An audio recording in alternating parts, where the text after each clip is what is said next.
Welcome to All Power to the People podcast on Grown Folks Talking, Express Yourself Internet Radio via the Huddle Team app. We meet every Sunday at 12 p.m. Eastern Time. We discuss local, national, and global events that impact the material conditions of the people and provide viable solutions. We are here to find those tired of the way their lives are socially constructed. As Panthers, we use dialectic materialism. As Dr. Huey defines phenomena and make it act in a desired manner.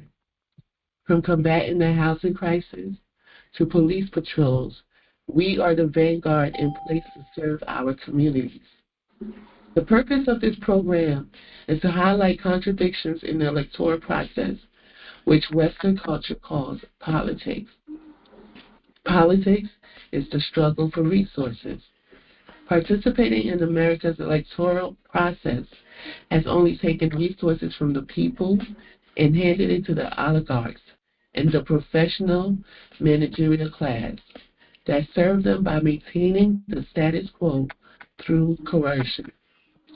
We know that power lies with the people, and it is our duty to organize and educate the community so that they can fight for their own liberation.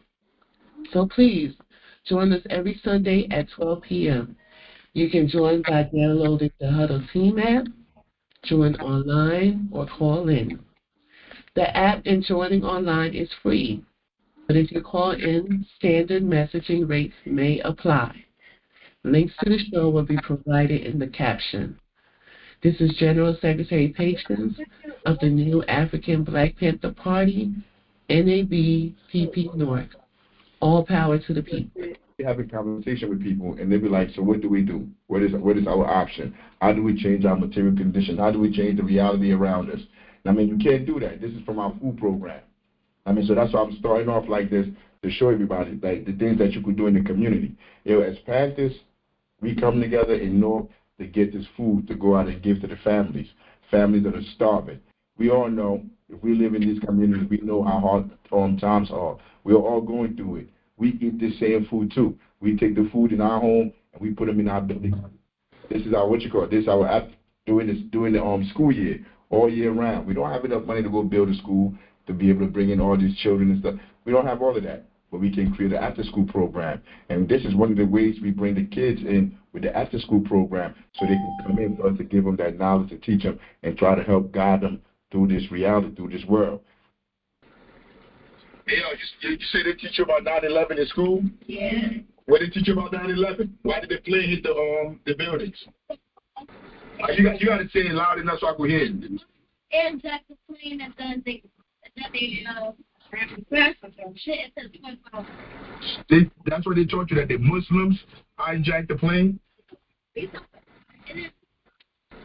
That's okay, relax. But why did they crash into the Twin Towers?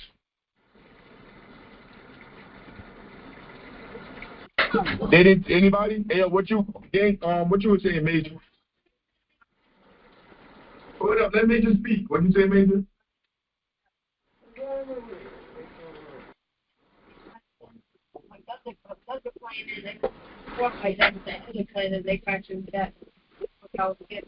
But why did they crash into the Twin Towers?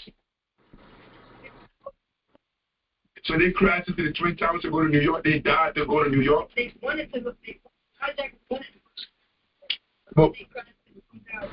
They wanted to go land in New York, but they crashed into the Twin Towers. So anybody else got something to add? Archie, you got something to add? What you want to add?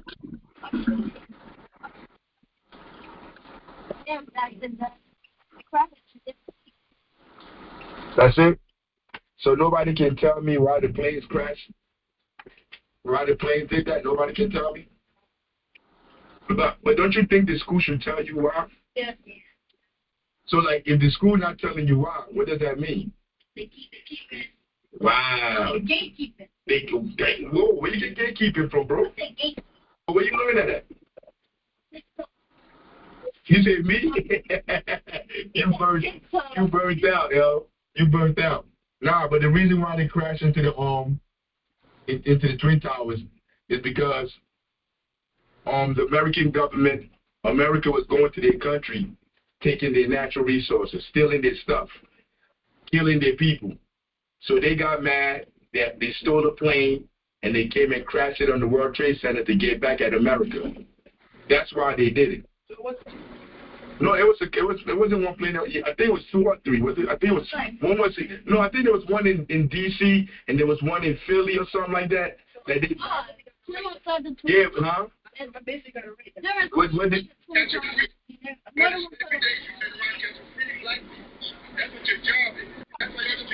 Trump Tower. Ain't no plane trying to go to the Trump Tower, the White House. Is the plane trying to go to the White House? One went to the Pentagon. But these people be lying. The media be lying. The politicians be lying. So you never know what's true. But why they really did it, they said because America was going over to their countries, and they were killing their people, they were taking their resources, and they were putting military bases in their country. So that's why they did it. I mean, that's why they went over there and did it. So they call that blowback. Like when you go to another country and you do stuff to them, and then they come back over here and do something, like they call that blowback. It's like give back. Yeah, it's like give back. You said they should have did more? Then we gonna die. If they nuke us, we gonna die. I don't want to die. But we gonna continue this later, y'all. I'm gonna holler at y'all. We gonna continue later. This is our summer basketball camp. It's going on right now. Every day from 9 to 1. We have this basketball camp that that the kids come out. Yo, it's all about organizing and finding ways to bring people out, bring the children out to be able to organize them. I mean, when you're doing these things to bring the children in, to bring the community in, yo, you got to be serious. You can't be playing around with this. Yo, like when the kids come here, at the end of the summer, they're stronger, they're faster, they're quicker, and they know more about the game, about the sport than they did before. And we watch their minds develop every day while we're talking about Pantherism. What do we do? What are the solutions? Yo, there's solutions here. I mean, the solutions is organizing our own community, creating an economic base where we can be able to feed ourselves, take care of ourselves without having to bow down to somebody else, without having to beg somebody else for our humanity. So I refuse to go beg anybody to give me humanity. I will take my humanity by force. I understand I am not free. We understand we are not free as Panthers. There's no doubt in our mind if we're free or not. And you cannot hold anybody that's under oppression, that's under neocolonialism, responsible for how their life turned out, because they control no institution. Now, I often hear people say, like, the drug dealer, the worst thing in our community, the drug dealers, because they're stupid. They're ignorant. They haven't educated themselves to understand the world around them. So they just open their mouth and regurgitate whatever they heard somebody else say. You're a fool. If you believe anything out here is your fault or our fault. Seriously. And I'm telling you, I work with the community all day and all night. And I know how ignorant the community can be. But I don't blame the people for the condition they find themselves in. They have nothing to do with how anything is done materially in this world. They're just bystanders. The people that I hold accountable is those that know, the intellectuals.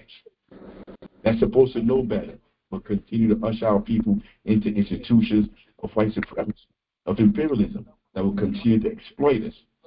Tell our people to go vote. What are you voting for? I mean, who are you voting for? You won't serve the people, or they will survive in those institutions. Get your phone. Myself. What's your thought? Get some phone. Get some. Let me see. Hold it out, Bobby. Get out. Whatever. Welcome to All Power to the People on Grown Folks Talk and Express Yourself. I'm Chairman Africa, your host. Hey, I hope everybody's doing good. I hope everybody's having a beautiful Sunday. Hey, man, look. I always got to do this before every show to let everybody know, like, if this is your first time, this is a space where we come together to try to find out how to change the material conditions outside. how to change our reality outside. Somebody's not muted. Mute yourself if you're not speaking. But that's the only reason why we're here. Our main purpose is to cast a wide net to find people interested in changing our lives. Right? When you look outside your window, when you open your door, when you go outside, our life that we live every day, how do we change it? How do we make it where we don't have to work 3, 4 jobs to be able to survive? Where the rents don't keep doubling. They're not gentrifying, kicking us out of our communities. We can afford to buy food. How do we change those conditions? Those power dynamics, that's what we're here to do. That's the only purpose that we're here. We're not here to make no money. We don't have no commercials. We're not here to do none of that. We go through this. The general secretary go through, like right now we're reading the Philadelphia Negro. The first duty of a revolutionary is to be educated. We read books like this to understand how we got to where we are right now. The Philadelphia Negro was written in the 1890s by Du Bois, and it explained the condition of black folks in Philadelphia, which was basically a microcosm for how black folks lived all around the country.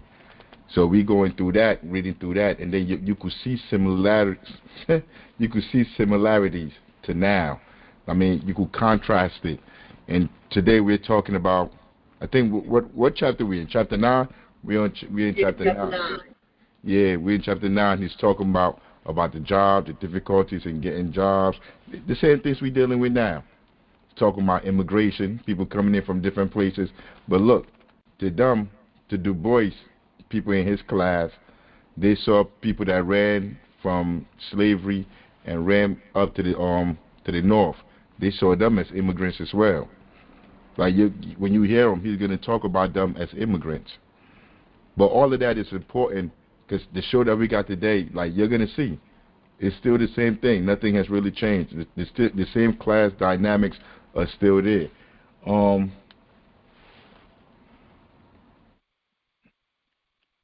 The strategies that most of us believe will enable us to change the material conditions outside, they come from somewhere. For black people, the idea of going to school, getting a college degree, working within the system, cloaking yourself and adapting a double consciousness, trying to fake it to make it, all these ideas were pushed by intellectuals and people like Du Bois in that class. And you could still see it today. Whenever they talk about the solutions to solve our conditions outside, it always goes to electoral politics. It goes to voting. Voting in an oligarchy, which by definition is not democratic. It's like taking your vote, writing on a piece of paper, balling up and throwing it in the garbage can. Because there's no democracy in an oligarchy. The wealthy determine everything. The wealthy choose who does what, who's what, because those people are going to work for them to maintain the system the way they need it to be maintained for them to stay on top. That's the whole purpose of the electoral process, that whole social construct of getting people to think that if they participate in that system, they can change their lives, when it's been proven that it's a lie. So I'm about to go into the Philadelphia Negro. It's about, 10 minutes, 10, 11 minutes. We're going to listen to the audio. Once again, I thank the General Secretary for reading it. Take her time out to read it. Because look, the life that we lead right now is hard. It's hard to come home from the 3, 4 jobs, especially if you have a family. Come home, sit down and say you're going to read a book. It's almost impossible to sit down, like close your mind out, cut the phones off, the TV, everything, stop the kids, whatever. Just have that time to yourself. And even if you have that time to yourself, your mind be running sometimes because you have other stuff in your mind that you need to take care of, that you're worried about. Like, it's hard to focus and read a book. So we came up with the idea of just reading it, and then we come here and you listen to the audio. Cut it down to like 10 minutes at a time, nothing long. I mean, so we're going to listen to chapter 9. I'm about to put it on. I may stop it here and there to talk about what he's saying. I'm gonna try to let me see if I just let them do the whole 10-minute spill. But it's important that you listen, though. It's important that you listen. It's even better if you took notes. I mean, because it's important stuff that we're talking about, and it ties right into what we're going to be discussing, into modern times, modern issues right now. The Philadelphia Negro, Chapter 9, The Trades. The practical exclusion of the Negro from the trades and industries of a great city like Philadelphia is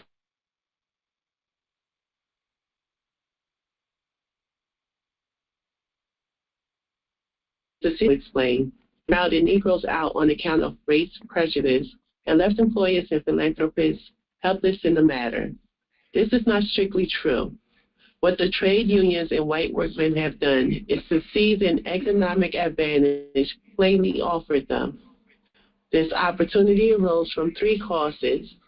Here was a mass of black workmen, whom very few were by previous training fitted to become the mechanics and artisans of a new industrial development. Here, too, were an increasing mass of foreigners and Native Americans who were unusually well fitted to take part in the new industries. Finally, most people were willing and many eager that Negroes should be kept as menial servants rather than develop into industrial factors. This was the situation, and here was the opportunity for the white workmen. They were by previous training better workmen on the average than Negroes. They were stronger numerically, and the result was that every new industrial enterprise started in the city took white workmen. Soon, the white workmen were strong enough to go a step further than this and practically prohibit Negroes from entering trades under any circumstances. This affected not only new enterprises, but also old trades like carpenting, masonry, plastering, and the like. The supply of Negroes for such trades could not keep pace with the extraordinary growth of the city, and a large number of white workmen entered the field. They immediately combined against Negroes, primarily to raise wages. The standard of living. The supply of Negroes for such trades could not keep pace with the extraordinary growth of the city, and a large number of white workmen entered the field. They immediately combined against. Yeah, and let me pause it for a second. Because there's people here that this your first time here, you probably never heard this before. But when they had the Philadelphia Negro, they went and got to them who was the most qualified person at the time. You have to remember at this time, Du Bois had already went to school in Germany. This is the 1800s. It's a black man. He already went to school in Germany because Germany was like what the creme de la creme of education. That's where the smartest people were at that time. That's where you went if you were an intellectual. You wanted to get all those little stuff on your resume. I'm the smartest this, smartest that. So he went to school in Germany. I graduated from Harvard. Was here teaching. I think he was teaching at one of the black schools. So they went out and got him to come down to do the Philadelphia Negro to do the study. I can visualize when I'm thinking about the 1800s from like movies and whatever. I can visualize how that looked. I can even visualize how he dressed because I read a lot about Du Bois. I saw a lot of pictures and stuff. In my mind right now, I see him in a white suit with a top hat, a cane. Like I can visualize it. I need y'all to visualize it too. I need you to try to see it in your mind, to try to put yourself in that space. You'll travel back in time. And then when you're traveling back in time, also have this thing that as sociologists we call it the sociological imagination. Try to imagine what kind of black person Du Bois was, how he saw the world, how he saw other black people, and then put that together with the writing, with what he's writing and he's saying. It's like when I'm listening to him, the things that are coming in my mind, the podcast is on mute. I know I'm not on mute. No, I'm not on mute. Hey, General Secretary, reach out to... Yeah, man, I can hear you. Yeah, you saw what Subi said, right? Yeah, but I can hear you. Is anybody else can't hear the chairman besides Shuby? It might be Shuby's connection. But if Yeah. somebody else says they can't hear, then we have to do something. But somebody else got to say it. All right. All power to the people. All power to the people. Hey, yo, text Shuby and tell him to get out and get back. Try to get back in. Because I need him. I do need him to be here. I want him to hear everything that we be talking about. But be that as it may. So He's on now. He's here. He's okay. So be that as it may, just try to visualize yourself back then. And Fred Hampton said it's a class struggle. God damn it. Our issue is a class struggle. We sitting here right now. Most of in the municipalities, in our schools, even the police, everywhere is people that look like us that are running these institutions. They live good, and most of the time they don't live in our communities. When they get off work, they get on the highway and they drive back to their little suburb that they live in from these jobs that they have in our communities. And we stay here.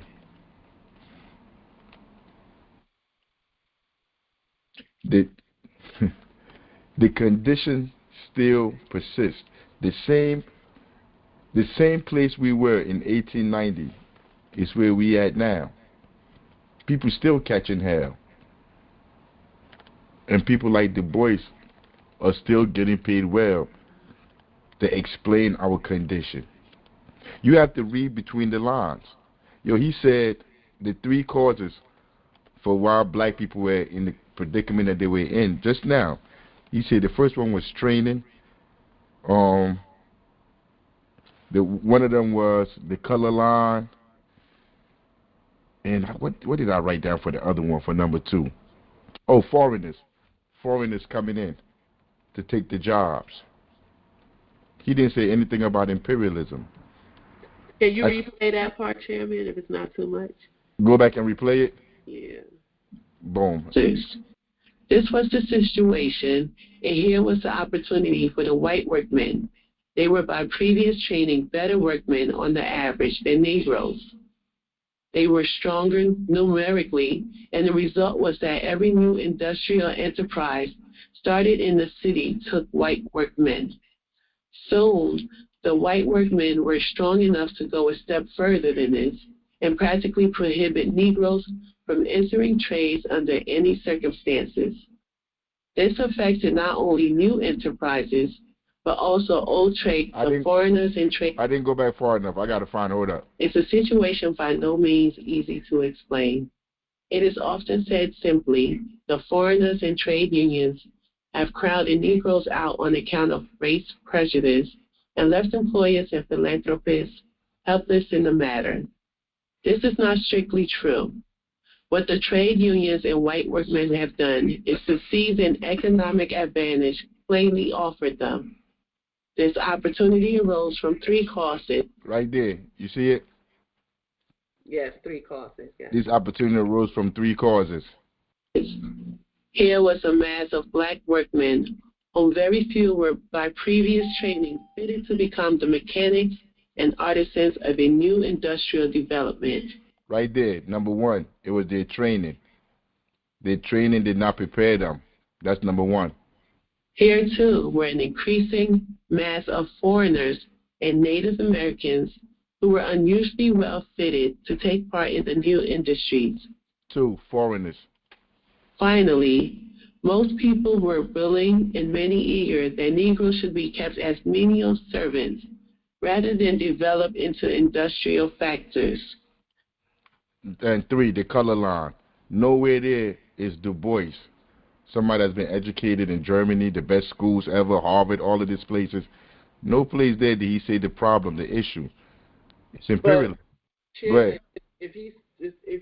Well, he doesn't go in detail, but we can infer when he says the color line, isn't that touching on imperialism? No, that's touching on race. Understood. Yeah, he's blaming race, the color line. He's blaming race, our race, as the reason why the people are not are being capitalized on, not imperialism. It doesn't. If you took away the color line, they would have to come up with another reason for them to be able to hold this people. Yeah, he's going to allude to it. He's going to allude to it. The more I play the video, he's going to allude to the economics and all of that, and how they're trying to hold people back. Like, even he said right before this, he said something about even the philanthropists, they didn't know what to do on how to help. Yo, philanthropy is not what is needed. And the reason why I'm going back to this, because he's a sociologist. He studied he studies what's his name, Max Weber, he's Weber, whatever. He studied all these people that are supposed to be sociologists. He's supposed to understand why the society functions the way it does. He went to school with all his doctorate degrees and all of that. And you telling me he doesn't understand that the main issue is imperialism, that these people are being capitalized on, and race, patriarchy, all of these different social stratifications, or all these different ways of exploiting us or separating us, were just tools used by the imperialists to be able to control all of us. So you telling me the boys didn't know that? So if you tell me he didn't know that, then I say, like, I disagree with him. And on that point, I got him. But it's like, I got like, what, 100 and some years, I mean, of data for me to study. I mean, so if he didn't know, he didn't know. He didn't see it. But other people saw it. Carter G. Woodson saw it in The Miseducation of a Negro. He wrote it in there. Yo, Marx was alive at this time. The Communist Manifesto, all that stuff had already been written. Guess where Marx is from? Germany. So you telling me he went all the way out there, did all of that, but has no idea about socialism, about Marxism, about any of that? My argument is he was just doing what he had to do to get paid. He was writing what the people that paid him wanted him to write. And that in itself is the reason why we can now look to these black intellectuals, these black politicians, these rich black people, for them to lead us anywhere. Because all they're going to do is push us to the limits that they can withstand. Because they don't want to lose their jobs. They don't want to lose their cushy jobs in these universities. They don't want to lose their political office. They don't want to lose none of that. So they're only going to go as far as they're going to be able to keep that fireplace in their homes in the suburbs. This was the situation, and here was the Can I jump in opportunity real for quick, the Chairman? white women. They were treated. Go ahead, what you said? Hey, it's Mega Bite, guys. How you doing today? You good. So I was wondering, I did some researching here on my own while we were talking, how many political parties existed in America? Because this is a class struggle, right? But, we have always had ways of the working classes being turned against each other, finding a way to find others within ourselves so that we distract ourselves from who's really got the power, right? And clearly this was an issue where the white men were unionizing, right? Forming collectives to fight against the powers above them, but they also got turned against the black brothers and sisters showing up who, instead of, forming together. And I was wondering how many political parties existed. The Republican Democrat majority already existed in this time period, but back then there were about a dozen different parties. And interestingly enough, the election of 1896 was it's apparently a famous election. I need to research this more, but there was a third party, the Populist Party, the People's Party, if that sounds familiar. It wasn't really communistic in ideals, but a lot of them were similar compared to their time. It was something that was palatable to the capitalist movement of the time. They wanted to, take government ownership of railroads. Railroads were privatized at the time, which means transporting all of the goods and materials to build cities on the other side of the country was owned by private corporations and monopolies. They wanted to, this what we're getting into, like the Pinkerton era, where unions were being busted by U.S. Marshals and stuff. So there is endorsement for union protections, and they changed the conversation that was going on. However, Go ahead. so this apparently started. Let me see where they name it. There's a where did it go. This started an era. I'm missing the name on here. Sorry, I gotta scroll back through. They named this era something where the Republican, the right wing party, took power for a generation from 1896. Guess when they held power to? When? Guess what president that we recently discussed was the one who finally flipped power back to a populist movement?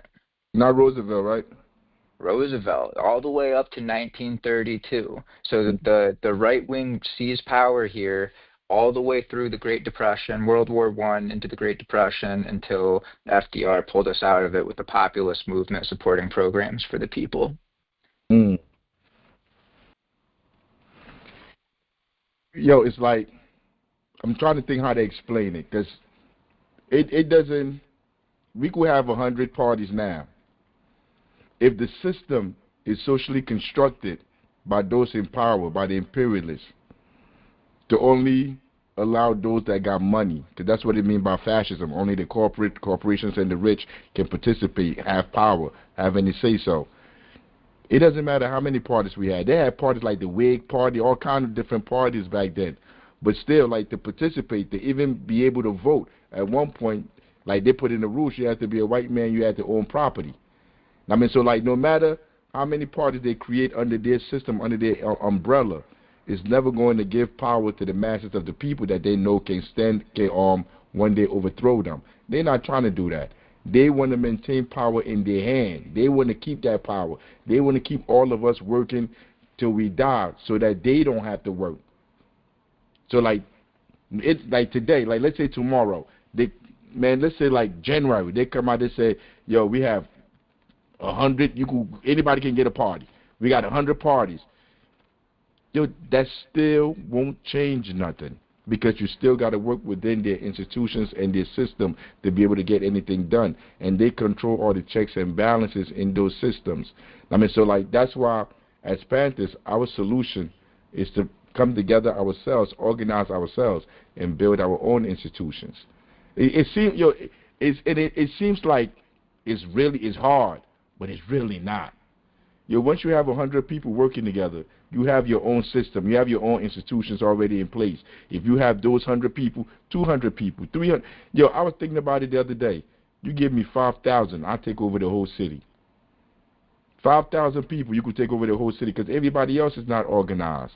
In Newark, when they have elections, they win with like 2,000-3,000 people. That's what nobody votes. It's over 350,000 people that live in Newark, New Jersey, in the city. Over 350,000. And only when they run for the mayor, what did the mayor win by? I think the mayor won with like 5,000 votes, because the people don't vote no more. We don't even have to go that far. We just had a central ward election, and the mayor's person that he picked only won by less than 100 votes between the two candidates. So that clearly shows that the people don't believe in the system, and the people don't even believe in either candidate, because they didn't even come out. But the problem is, it's not even that the people don't believe no more. It's that they're not organized. We're not organized. Out of 350,000 people, you telling me you can only bring out 2,000 people, 3,000 people to go support this system? That says something. That speaks volumes. That nobody believes in this system no more. The people don't. The only people that go out and vote is the people that work down in the schools, that work down in City Hall, that are benefiting from this system. The police officers, and then somebody's going to be like, yo, the people should just go vote. And vote for who? They have no candidates. They can't put up their own candidates. If you put up your own candidate, you got to have a certain amount of money. It's all about money. It's all about getting on the stage, getting on the platform. And even all of that, if you was to go through all of that and you do win, you get into office, you won't be able to do nothing, because you got like 7, 8, 9 other people that's over there that's already been. Look, rather than do all of that, organize with the people. Come together and start to build institutions. That would be way more fruitful than going to go get a politician, put them into office, and then find out, just like generations before you, generations before them, that it doesn't matter who you put into the machine. They're just going to be a screw. They're not going in there to change. Quickly, Chairman, Right. It didn't take Mom Donnie long to switch colors on you folks, just in case you're out there still looking for Yeah. him to lead you My out of this system. yo, Oh, my Don is already taking pictures with Soros. He's already doing business with Soros. He's already saying not to support removing Hakeem Jeffries. Now he's standing with Hakeem Jeffries to refuse to give his give his what? To give what they want him to do. Nominate somebody that's running yeah, it gives endorsement to somebody like endorsement. him, like Yeah, so him. somebody that was That's trying to just push. beat the that's trying to go after the incumbent. He's stopping somebody like him. Boy was in the White House a couple of days ago, smiling and joking and chilling with the president, with Donald Trump. Donald Trump smacking him upside on the side of his arm, like, yeah, go ahead, tell them I'm a fascist. Go agree with them I'm a fascist. They laughing, ha, laughing all the way to the bank. And I think Mandani said the people should donate to his campaign. I think like 40 million or something like that for him to be able to transition into the government. Yo, these people are weird. These people are weird. Both parties here to serve the oligarchs. They're not here to serve the people. Is training better workmen on the average than Negroes. They were stronger numerically, and the result was that every new industrial enterprise started in the city took white workmen. Soon, the white workmen were strong enough to go a step further than this and practically prohibit Negroes from entering trades under any circumstances. This affected not only new enterprises, but also old trades like carpeting, masonry, plastering, and the like. The supply of Negroes for such trades could not keep pace with the extraordinary growth of the city, and a large number of white workmen entered the field. They immediately combined against Negroes, primarily to raise wages. The standard of living. The supply of Negroes for such trades could not keep pace with the extraordinary growth of the city, and a large number of white workmen entered the field. They immediately combined against Negroes primarily to raise wages. The standard of living of the Negroes lets them accept low wages, and conversely, long necessity of accepting the meager wages offered have made a low standard of living. Thus, partially by taking advantage of race prejudice, partially by greater economic efficiency, and partially by the endeavor to maintain and raise wages, white workmen have not only monopolized the new industrial opportunities of an age which has transformed Philadelphia from a colonial town to a world city, but Notice how he said white workmen. So he's feeding into it too. White workmen, not the capitalists. Not the capitalists, the people, not the imperialists, the people that's running everything. He's saying the white workmen are the one that's using the racism to hold the black people out. Everything is allowed by the people that's running the plantation. The white workmen are just doing what, let's say what black people are doing today. The black people down in City Hall. The same thing that they're doing today because they getting their nice paycheck. They're millionaires. They don't give a damn about gentrification. They don't care about their poor schools teaching children how to read at a 3 and a 5% proficiency. You don't see nobody in the streets going crazy, going all upset. You don't see black people doing. You don't see none of these black politicians losing their minds or saying this is where the buck stops. We can't. They're not doing that. They're going along with the system because it's benefiting them. I mean, so it's like when I give my analysis, yes, I call them traitors. I call them Uncle Toms, but I understand they work for a system. They work for a social construct that's been designed to keep them where they at. I mean, but that's not how Du Bois is talking. He's talking as if the problem is just the race, the racism of those white people that are working there. And you're never going to get to the root of it to change anything if you don't get to the bottom of what's really going on. And it's imperialism. Nobody's saying to dismiss patriarchy. Nobody's saying to dismiss racism. Man, it's probably nobody here blacker than me right now. I doubt it. I don't know, she'll be black too. But I don't think she'll be blacker than me. So I've dealt with racism. We've all dealt with racism. We've all dealt with, not all of us, but some of us have dealt with sexism. But if you want to get to the root of it, all those things are controlled by imperialism, by the imperialists. They create all these social ills to divide us, these social stratifications to divide us, so they can continue to exploit us and then pay some of us to continue the oppression, to maintain the status quo. And that's the same thing that's going on back then when he talking about the white workmen. They were working inside of a system that's ran by the imperialists, the same capitalists that paid you to come down and do this study. They all work under that system, just like you are afraid to say the truth. So you saying all this other stuff that ain't got anything to do with nothing. The color line.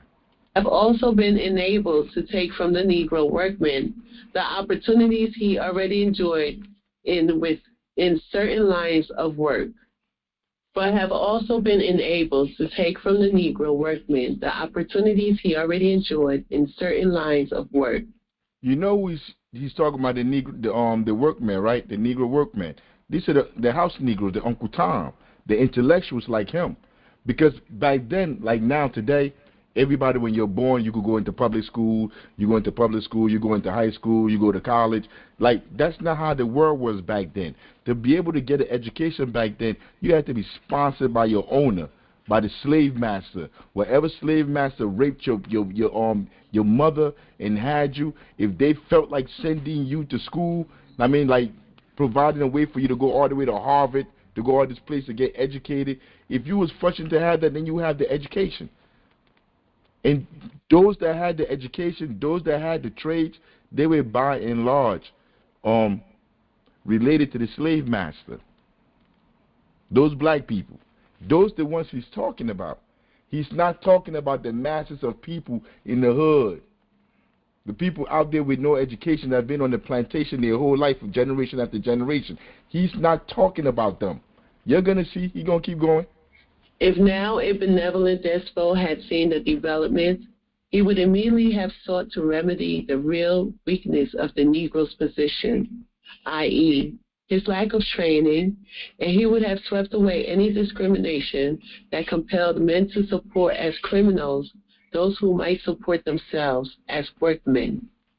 He would have made special effort to train Negro boys for industrial life and given them a chance to compete on equal terms with the best white workmen, arguing that in the long run this would be best for all concerned, since by raising the skill and standard of living of the Negroes, he would make them effective workmen and competitors who would maintain a decent level of wages. He would have sternly suppressed organized or covert opposition to Negro workmen. There was, however, no benevolent despot, no philanthropist, no far-seeing captain of industry to prevent the Negro from losing even the skill he had learned or to inspire him by opportunities to learn more. As the older Negroes with trades dropped off, there was little to induce younger men to succeed them. On the contrary, special effort was made not to train Negroes for industry or to allow them to enter on such a career. Consequently, they gradually slipped out of industrial life until in 1890, when the Negroes formed 4% of the population, only 1.1% of 134,709 men in the principal trades of the city were Negroes. Of 46,200 women in these trades, 1.3% were Negroes, or taking men and women together, 2,160, or 1.19% of all were Negroes. This does not, however, tell the whole story, for of this 2,160, the barbers, brake makers, and dressmakers formed 1,434. In the Seventh Ward, the number in the trades is much larger than the proportion in the city, but here again, they are confined to a few trades: barbers, dressmakers, cigar makers, and shoemakers. How now has this exclusion been maintained? In some cases, by the actual inclusion of the word white among qualifications for entrance into certain trade unions. More often, however, by leaving the matter of color entirely to local bodies who make no general rule, but invariably fail to admit a colored applicant except under pressing circumstances. This is the most workable system and is adopted by nearly all trade unions. In sections where Negro labor in certain trades is competent and considerable, the trades union welcomes them, as in Western Pennsylvania among miners and iron workers, and in Philadelphia among cigar makers. But whenever there is a trade where good Negro workmen are competitively scarce, each union steadfastly refuses to admit Negroes and relies on color prejudice to keep up the barrier.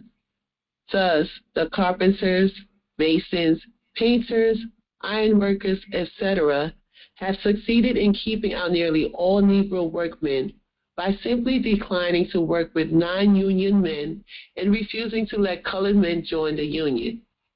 Sometimes, in time of strikes, the unions are compelled in self-defense not only to allow Negroes to join, but to solicit them. This happened, for instance, in the Stonecutter strike some years ago. To repeat, then, the real motives back of this exclusion are plain. A large part is simple race prejudice, always strong in working classes and intensified by the peculiar history of the Negro in this country. Another part. What peculiar history? That the capitalists had turned them into slaves, into human cattle? That you're not trying to talk about that? You're not trying to talk about imperialism. You're only focused on the color line. Like he's going around circles. He's saying that these unions and the people that are in these unions are using the color line, are using race to exclude black workers. But he's also saying that they are allowed to. Local governments are allowed to do this. Who's allowing them to do it? The oligarchs? The capitalists? Remember, we said we're here to find out how to change our material condition outside. So if I'm sitting here and I'm blaming immigrants for the reason why I can't get a job and can't get paid, but the reason why the immigrants are here is because the capitalists are letting them come in. The capitalists are letting them get the jobs. So I'm here so I should just go fight the immigrants. I should just go fight somebody that came in that's trying to find a job, that's trying to survive. I should go fight them and everything will be fixed. Because even after you fight them, after you get rid of them, they're still not paying you. The companies are still not going to pay you enough for you to survive. So don't it make sense for you to go after the imperialist? After the capitalist? Is that not who your enemy is? Like, it's really clear to me. It's not that hard. It ain't that hard, the boys. However, and possibly in more potent part, is the natural spirit of monopoly and the desire to keep up wages. Yeah, that? See that? See, like he can't even run from it. It's a natural spirit of monopoly and the desire to keep up wages. It's what we're still going through now. What they said in 2012, 99%, the 99% against the 1%, the same people. It's a natural spirit of monopoly and the desire to keep up wages. That is why you have sexism. That's why you have patriarchy. That's why you have racism. That's why you have all the isms. These are all ways to separate the people, to have them fighting amongst each other instead of them focusing on who's the real problem. That's why you have celebrities. You have the circuses. Yo, I can't wait to get off here to go see my fantasy football, to watch the football. Yo, we've all been socialized to be sociopaths in this system. We've all been socialized. There's no way that you went through these institutions, went to schools in this country, and you haven't been brainwashed too. You don't hold none of these crazy ideas in your mind. Because they made sure we did. They made sure we thought we were free, that if we go vote, that's going to change everything. Yo, when I see people voting, it disgusts me, but I understand why they go vote. They really think they're changing stuff. Like my mother called me on election night, talking about she voted for the governor of New Jersey, a millionaire. She can't find two pennies to scrape together, but she's excited that a millionaire won the governorship, as if that person going to do anything for her. But I understand, because they think this is how you change things, but it's not. Wages. So long as a cry against Irish or foreigners was able to marshal race prejudice in the service of those who desired to keep those people out of some employment, that cry was sedulously used. So today, the workmen plainly see that a large amount of competition can be shut off by taking advantage of public opinion and drawing the color line. Moreover, in this, there is one thoroughly justifiable concern. That color line and drawing that color line was socialized by those in power. They created a system. They created a society that demanded the color line. And just like these black politicians, these black police officers, these black teachers be at schools that don't teach, these schools are socialization factories. These are not schools. They're not teaching nobody to be able to understand the world they're living in so they could take it over. They're not teaching nobody nothing. You're not learning nothing by going to these schools. You're learning how to be a worker.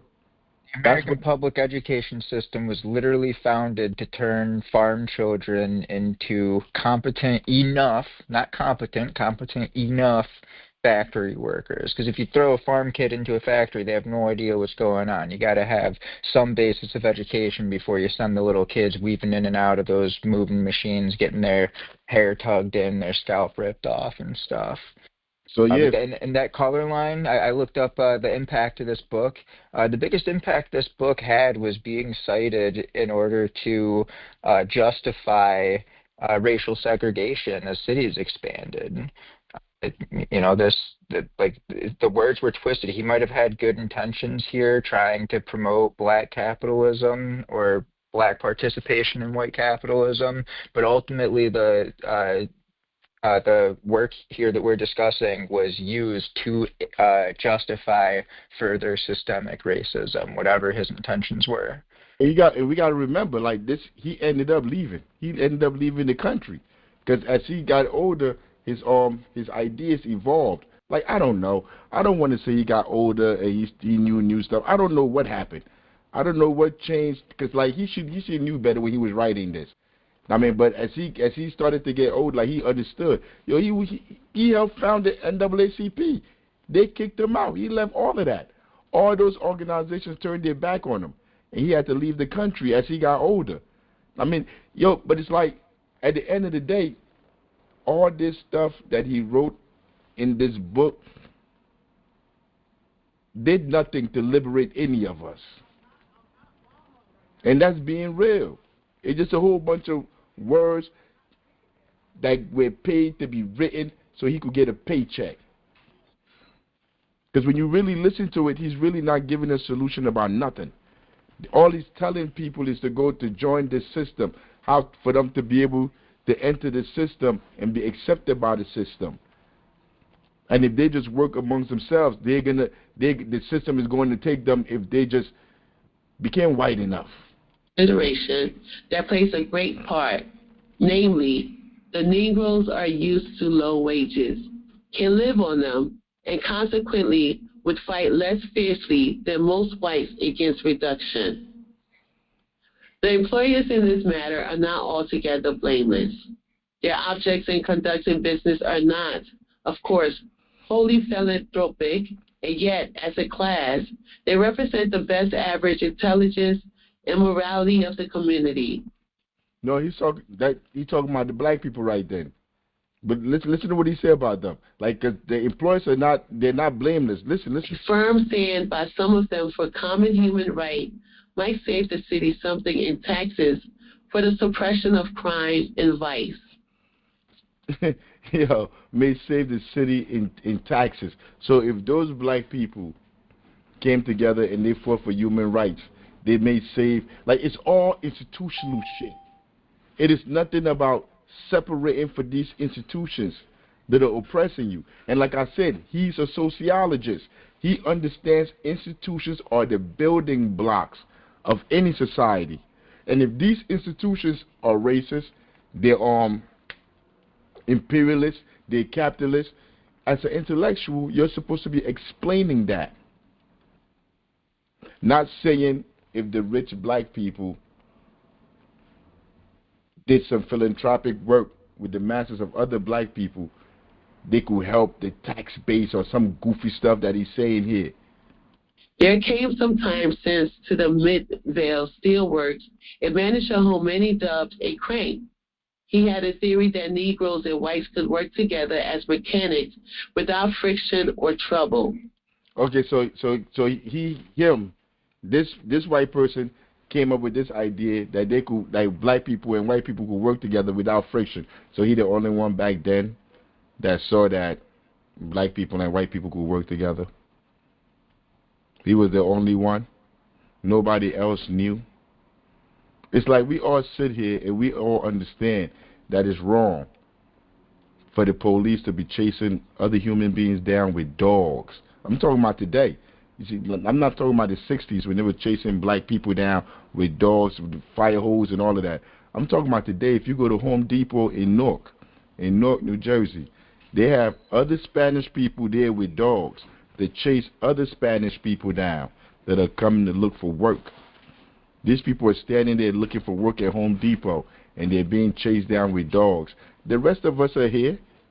We see what's going on. We see people being thrown in the streets. People see it. People see what's going on. That the average person could go to jail for spitting on the street, but these people could commit high treason, kill people, blow up a whole country, and nobody goes to jail. Yo, we all see it. But people just act like they don't see it. You just go on with your day like as if it's normal. It's the same thing back then. People knew. People knew what was going on was wrong, but they just didn't have the character, the integrity to be able to stand up and do something. Okay, how about John Brown? There was a John Brown. If you don't know who John Brown is, you need to go read up on John Brown. If there was a John Brown that stood up and said, like, nah, this is imperialism. I mean, we can't live like this. I mean, like, he went past the color line. He crossed the color line. And John Brown could think like that. What happened to you? What happened to Du Bois? What happened to everybody else? I don't believe in the excuses, because we all here today. Yo, 100 years from now, they're going to be like, yo, how come nobody stood up when they were doing this, throwing people in cages, throwing kids in cages? Because they're cowards. Because all they're worried about is their jobs. The same thing they was worried about in Germany. People just worry about their jobs and themselves. They don't care about nobody else. People are cowards. That's why it takes somebody, people that stand up for people, people that have the courage to be able to like, after trying to work to survive, to pay bills, to take care of your kids, after you do all of that, and then you take the time out to go fight for other people, other people's humanity. That's what I respect. That's what character is to me. That's what wealth is. I don't care how much paper money you got.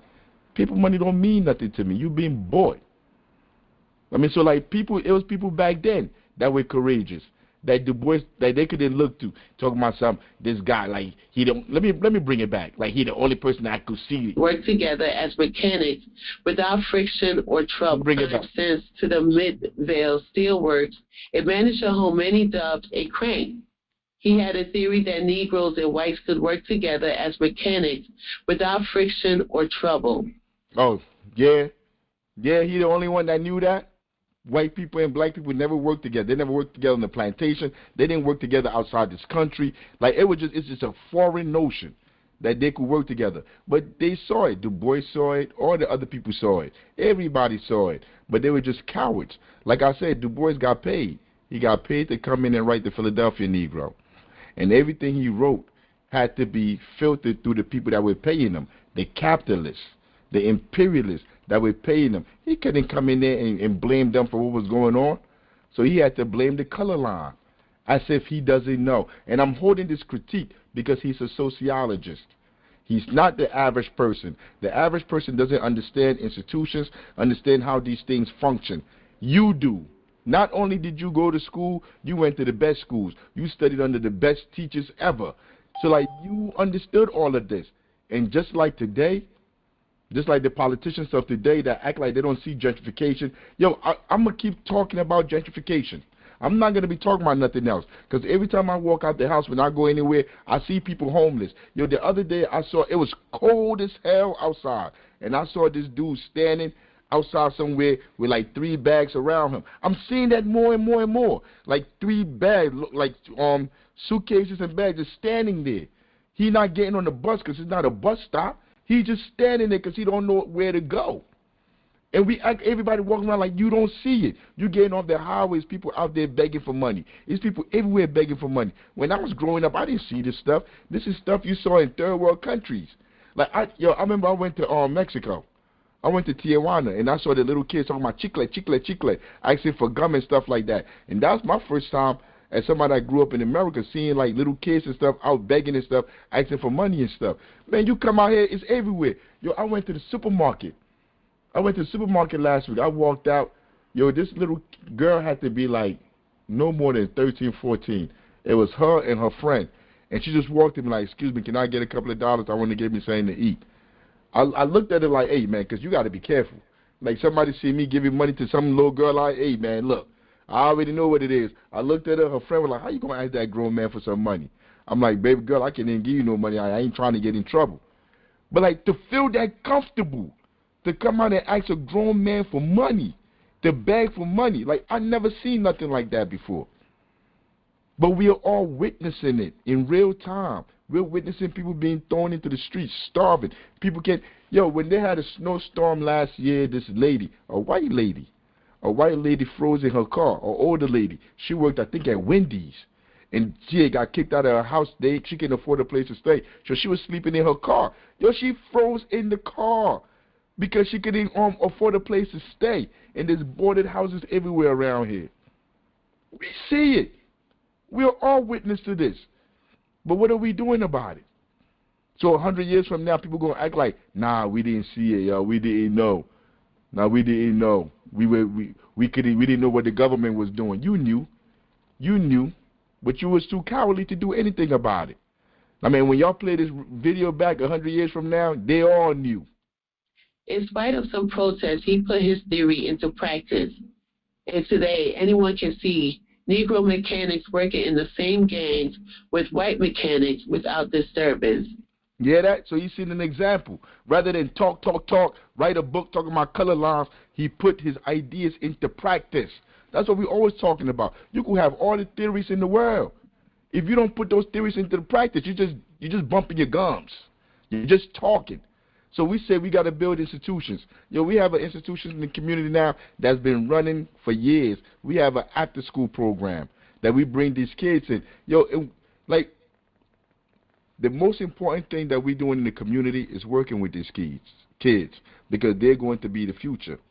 So every single day, in the morning, in the afternoon, at night when we take them home, we see them and we try to instill those values in them. That's how you change people. You don't get up and go outside and just talk to them and be like, yo, stay out of trouble, and then like they're going to stay out of trouble. It don't work that way. You have to hold their hand and show them how to survive in this world. And we can build that. As a community, we can create these institutions. But since we believe in it as Panthers, we have to make that theory a reality.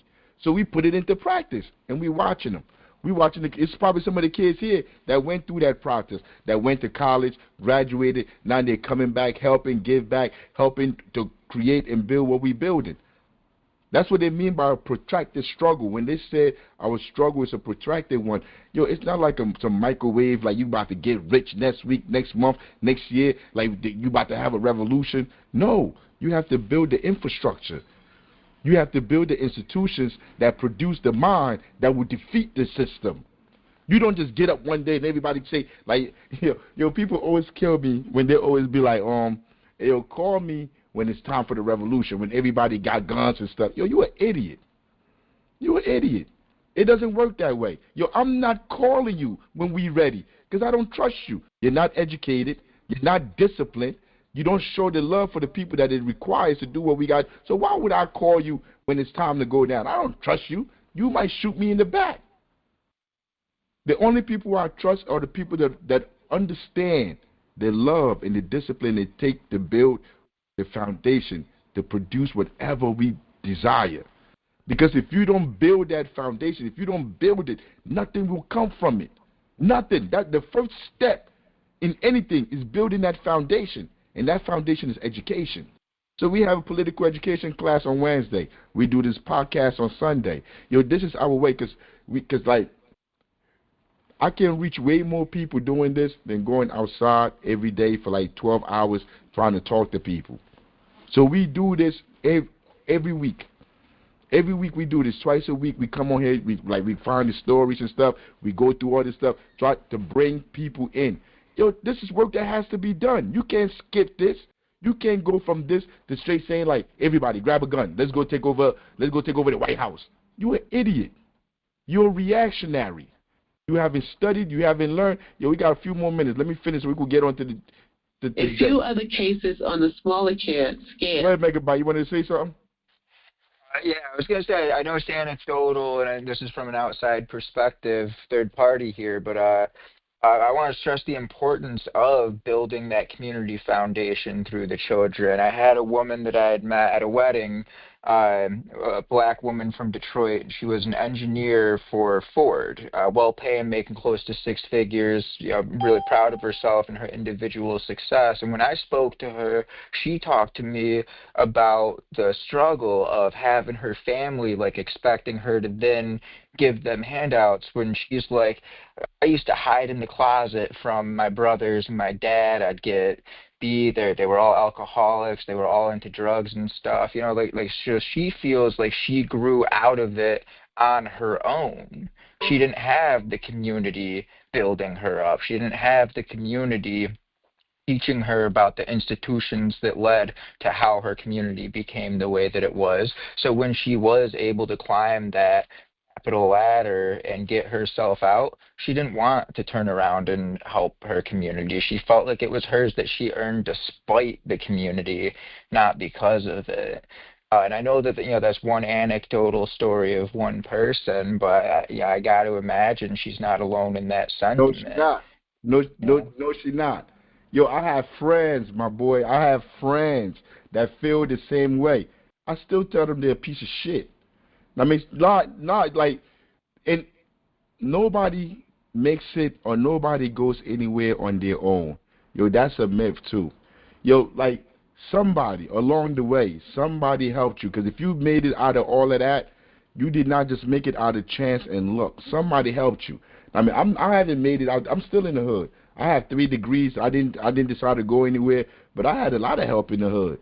I could even think back to my guidance counselor, Miss Parciello. I was talking about Mr. Perry. He was my basketball coach when I was in middle school. I was talking about him 2 weeks ago. One of the kids we was mentoring, Mr. Perry, was his uncle. He brought up Mr. Perry. I'm like, where? Mr. Perry that used to be at Valsburg Middle? He was like, yeah, Mr. Perry. And I'm like, that was my coach. He was like, that's my uncle. So this kid is inside the program. I'm working with him in the program trying to help him. But his uncle is the one that said something to me that was very important when I was growing up. I remember I used to get jumped and stuff because I went to Africa as a kid. And when I came back to America, I had an accent. I was real black. So all the kids in the black school used to make fun of me. I used to get jumped. I remember Mr. Perry pulled me aside and he had a conversation with me. I ain't going to go into all that right now. But he had a conversation with me and he put me on the basketball team just because he saw all the other kids was messing with me and he wanted me to be close to him. Like, I'll never forget that. I went through a lot of stuff. I got shot in the hood. I got stabbed. I went through all of that stuff. But it was always people there. You will always find those people there that are willing to help you if you listen, if you pay attention. So, but all that being said, she could have been in that house. They could have been abusing her. They could have been doing this, doing that. I said earlier, I understand these people for doing why they do what they do. I understand, but it only comes from knowledge. It only comes from understanding, and it is our duty once you have left to go back and pull everybody out. You don't just leave and be like, yeah, I made it. So like, like I said. Chairman, not only that, whatever job she working at, she didn't get that on her own. No. You know what I'm saying? She has to have known somebody or somebody picked her or somebody put a word in. Ain't no black woman walking in. What was that? A bank or whatever? Whatever she working. A Ford engineer, auto industry in Detroit. Yeah, ain't no black person, whatever, is just going to get that job. It don't You work. got in with a professor who knew somebody who wrote a good Exactly. recommendation. And No, but no, but understanding other people, even the people who feel like your enemies, is one of the most important things. So you got to know your enemy at the end of the day to fight your enemy. But also, I think more powerful is being able to have compassion for the circumstances that turn somebody. I grew up a town over from where the Grand Dragon of the KKK lived for decades, including through the 70s, you know, when a lot of the Panther history we talk about was going on. You know, and like I get the mindset of the townies in this area whose parents grew up with that shit ingrained in their brain, right? Like I don't appreciate the values and talk some sense into them when I can, but you gotta understand what they went through, how they ended up thinking the way they do, or you will never be able to connect with them on a meaningful enough level to have a chance of pulling out the ones who can be pulled out. yo, like when I say when I came from Africa, yo, I didn't say it was white kids in the school. I went to black schools where they was calling me tar baby and they was making fun of me. You see, but when I was a kid, I didn't understand. I understood after I went through the process to see how this school system, the media dehumanizes other people, and they make you into a sociopath for you to view other people as less than. I mean, and like I said, I'm a sociologist. Most people are not sociologists. They didn't go to understand the world and the way it functions. But after I did all this studying, I understand why people move the way they move. I mean, I accept them for who they are. Let me finish this video, man. Have occurred throughout the city. In general, however, the black mechanic who seeks work from a mill owner or a contractor or a capitalist is told, I have no feeling in the matter, but my men will not work with you. Without doubt, in many cases, the employer is really powerless. In many other cases, he is not powerless, but is willing to appear so. The Negroes of the city who have trades either give them up and hire out as waiters or laborers, or they become job workmen and floating hands, catching a bit of carpentering here or a little brickwork or plastering there at reduced wages.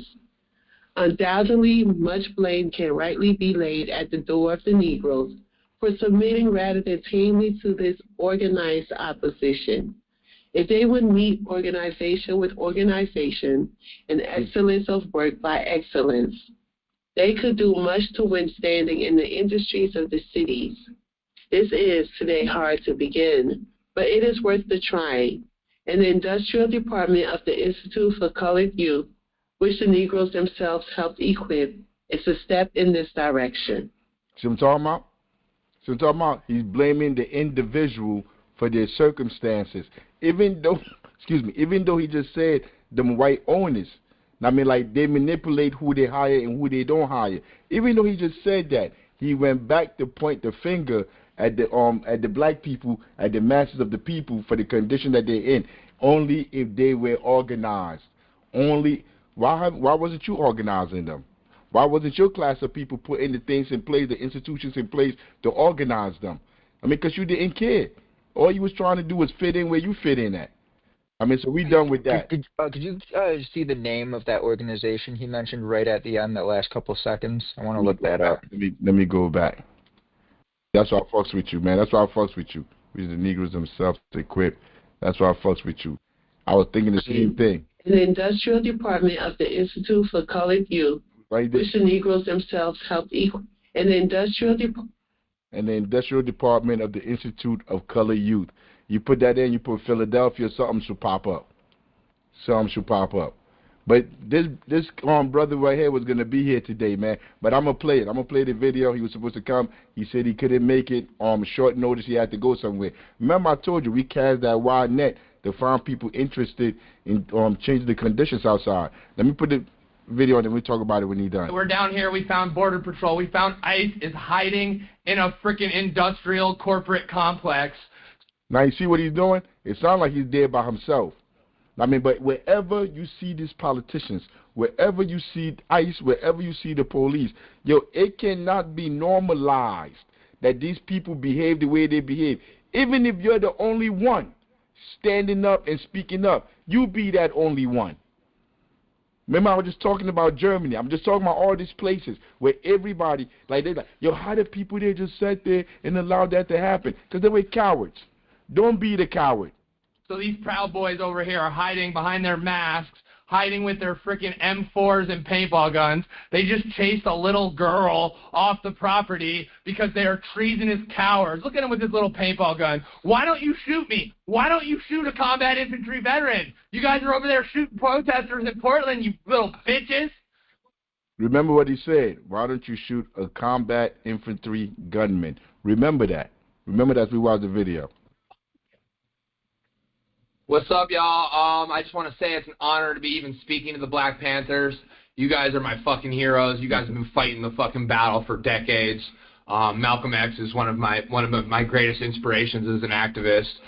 So my name's William Kelly. I'm known as the Woke Farmer on Instagram. I'm part of an organization across the nation that continues to grow of like-minded individuals who are tired of this fucking madness as our nation. We're not pretending like America was ever a great nation, was ever a free nation. We claim to be the greatest nation in the world, the freest nation in the world, but we have the highest prison population in the world.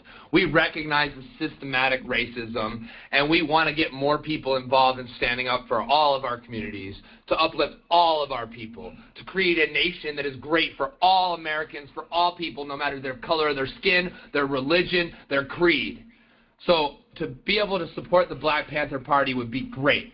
I want to know how we can get involved, how we can get more white people involved, because people have been ignoring this for years. They've been, oh, the Democrats are in party, everything's fine. No, same bullshit, different party. I understand that. The people in my organization understand that. So we want to get out there and bring the heat right to the enemy, and we want to come support your communities, and we want to encourage more people to do the same. So let me know how I can help. Let me know what I can tell these people to do, how they can come help, because they are there, they are waiting. They just need the opportunity to come actually do something because there's no real leadership for them. So I'm trying to organize them and become that leadership. So keep up the good fight. Power to the people, all the motherfucking people. Thank you for having me here today. Hey, all power to the people, comrade. And that's what we're here to do, man. Like when I called him, he was traveling from Charlotte. He was in the van, and he was driving. I think he was driving up to New York because there was another event that he was going to over there. I mean, just speaking out. But like the more he come around, I'm gonna tell him, we're gonna help you right there, build a base right there where you at. Wherever you at, and those people that are interested, we have to organize amongst each other to put the institutions in the community to serve each other. I mean, like, so he said he was in the army, he was a combat veteran, and I'm listening to him speak to those other people that's in the military. And then, if you look on Instagram, his name is the Woke Farmer. So what could have happened? Woke with a D, by the way. I just tried to look him up. It only works if you have the Woke Farmer. Oh, the Woke Farmer. So check this out. So what happened to him? Young kid, grew up in America, listened to all the BS, all this stuff that they teach us when we was younger, going to the military, gets into the military, comes out, he's a farmer, and he see how the system is screwing him, how the system been screwing him, how the system screwed everybody. Now, I didn't have this conversation with him. When he comes maybe next week, we'll talk about it, whatever. But I can see from my sociological imagination what made him turn. And if you look at on his Instagram, he going to the Heritage Foundation. He's calling these people Nazis. If you don't know what the Heritage Foundation is, Google it, look it up. Look it up. These people are responsible for the worst politicians anywhere, like Cory Booker, Barack Obama. All these people they sponsor these people. They pay these people, put them in office, and then use them to pass laws like what? Let me see, what did the Heritage Foundation do? Charter schools. So they come inside Newark in 2008, 2009, 2010. I was here back then. We out here fighting like, no, we don't want charter schools. We want our kids to learn how to read. So the people that's in power, like Cory Booker, they tell us like, nah, what you need is charter school. We're going to name the charter school Paulo Freire. We're going to name the charter school Malcolm X. We're going to bring the charter schools. And then 10, 12 years later, what? The charter schools are just as useless as the public school. Because it was never about the building or the name of the school. It's what you're teaching the kids. It's like having 30 children in one classroom, 30 kids that are starving, that are hungry because they didn't eat at home, that are homeless. They don't know where they're going to go. These are all the issues that the children are dealing with. I'm sorry, Chairman, but I have to add this. Go ahead. The charter school explosion in Newark was really about prime real estate. All these developers came and brought up prime real estate and say they're changing it into a charter school. And in that way, when a charter school failed, they keep the building and get to build their condominiums, their high-rent stuff, or get storefronts and all that. Because that's what's happening now. A lot of these charter schools are failing, so now they're about to get kicked out of their funding's about to get cut, and then they're no longer a charter school, but they own the building. So that's downtown. what charter schools were about. Prime real estate too, and they own them, and they were selling them for like $1. The same thing happened in Detroit with Detroit Public Schools. We talked about Betsy DeVos last week. Yeah. And I just found it as a Facebook memory popped up, and it was talking about a lawsuit against Detroit Public Schools for failing to educate the youth in Detroit because of the spiking literacy or declining literacy rate. You want to know what the argument that was used in court to justify? They said there is no human right to literacy. Oh yeah. That was the argument against getting sued for not teaching the kids. I remember that. Nah, for real. That's what they said. But look, we were just talking just now, and we was talking about Du Bois, and he was talking about the black people there, the ones that had money and stuff, and what, like, if these people would do something for their people. Look at him. This is Prize. He used to be part of the Fugees. So all these people, these celebrities, they make all this money, and they talk all this talk, but, like, you would think, like, they're giving back, or they act like they give back to their communities. This is what they do when they get money. Rob from the Fugees got sentenced yesterday to 14 years in federal prison. He was convicted of funneling money from a foreign entity into Barack Obama's re-election campaign. He helped a Malaysian businessman funnel $120 million into Obama's campaign. The businessman says he just wanted a photograph with Obama, but nobody pays $120 million for a photograph. So he was helping a foreign entity have influence over the American president, which is traitorous. So why wouldn't they help us? Why wouldn't they help the mass of the people? $120 million. I have more background on that, Chairman, when you're done. If you want, go ahead, give the background. So this Malaysian guy, he didn't just funnel money through Prize. He robbed a whole country. And Prize is not the only one. There's a lot of actors, Leonardo DiCaprio, a lot of celebrities, singers, rappers that are involved. It's just that Prize dumbass was caught on video and audio and all of that. So, but yeah, it's bigger than Prize. Everybody, all these celebrities, politicians, your favorite ones that you think are out there looking out for the people, no, they're looking out for themselves and the politicians that's going to protect them when shit like this happens. Exactly. And then we sitting here, we like you sit up here watching these people going to their concerts. Yo, I saw this dude named Burna Boy talking about remove that person right there. They're sleeping at my concert. Yo, you done paid your money to go in there and watch this clown, and then he going to tell them, he said, if you don't remove him, I'm not, or you don't remove that person, I'm not rapping no more, I'm not singing no more, whatever he be doing up there. Yo, bro, it couldn't have been me up there. But Nicki Minaj, up at the UN. At the UN. Christian Nigerian. Yo, Nick, like, look, I am not, we black. We live in the black community. Yo, for me to be sitting here talking about Trump and bringing up Trump is useless. Makes no sense. Trump is not in Newark. These people like Prize, these people here, these are the people that come into our community and tell us, hey, yo, support this system.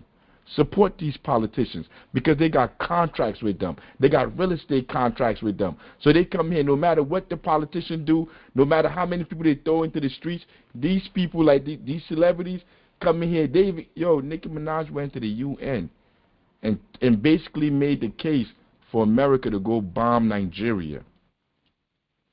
That's what she went to the UN to go do, to go make the case for America to go bomb and kill more Africans. They ain't bombing enough people. No, but kill the Africans, but make sure the white Christians are able to come to America. Save the, like, yo, these people are disgusted. I mean, Politician, go ahead. this is the same lady that had this like big, long, elaborate post for the princess that just died. I think in the UK, right? I don't like when Nicki Minaj does something. For me, it goes in one ear and out the other. I was kind of surprised by all the black celebrities who stood up and tried to speak out against her as if she hasn't been problematic for the longest. Not speak out against her on behalf of us, but speak out against her on behalf of the Democratic political system that says, hey, black people are a captured electorate, and any black person that does anything political has to do it on behalf of the Democratic Party. That kind of upset me because, first off, I see Nicki Minaj at the UN, I'm going to keep turning the channel, right? Nothing's going to make me. And you got to think about it. I think her followers is called the Barbs. Yeah. If you sit around worshiping this woman who, goes to some plastic surgery every 3 months, like how politically astute do you think the Barbs are, right?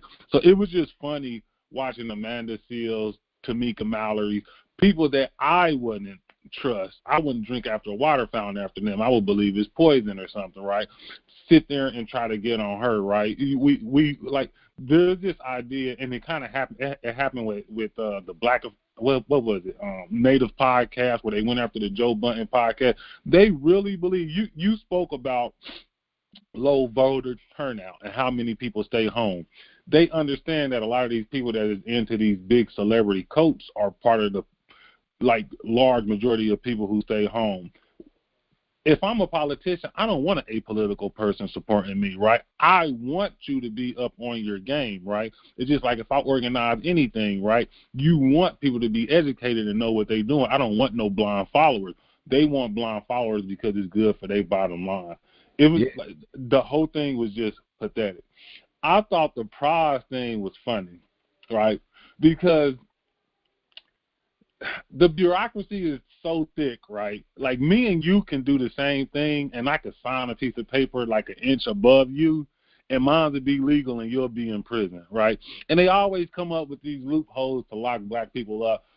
I believe Providence was trying to get a private meeting, so they started this super PAC, knowing he's Haitian. It was probably about something that was about Haiti.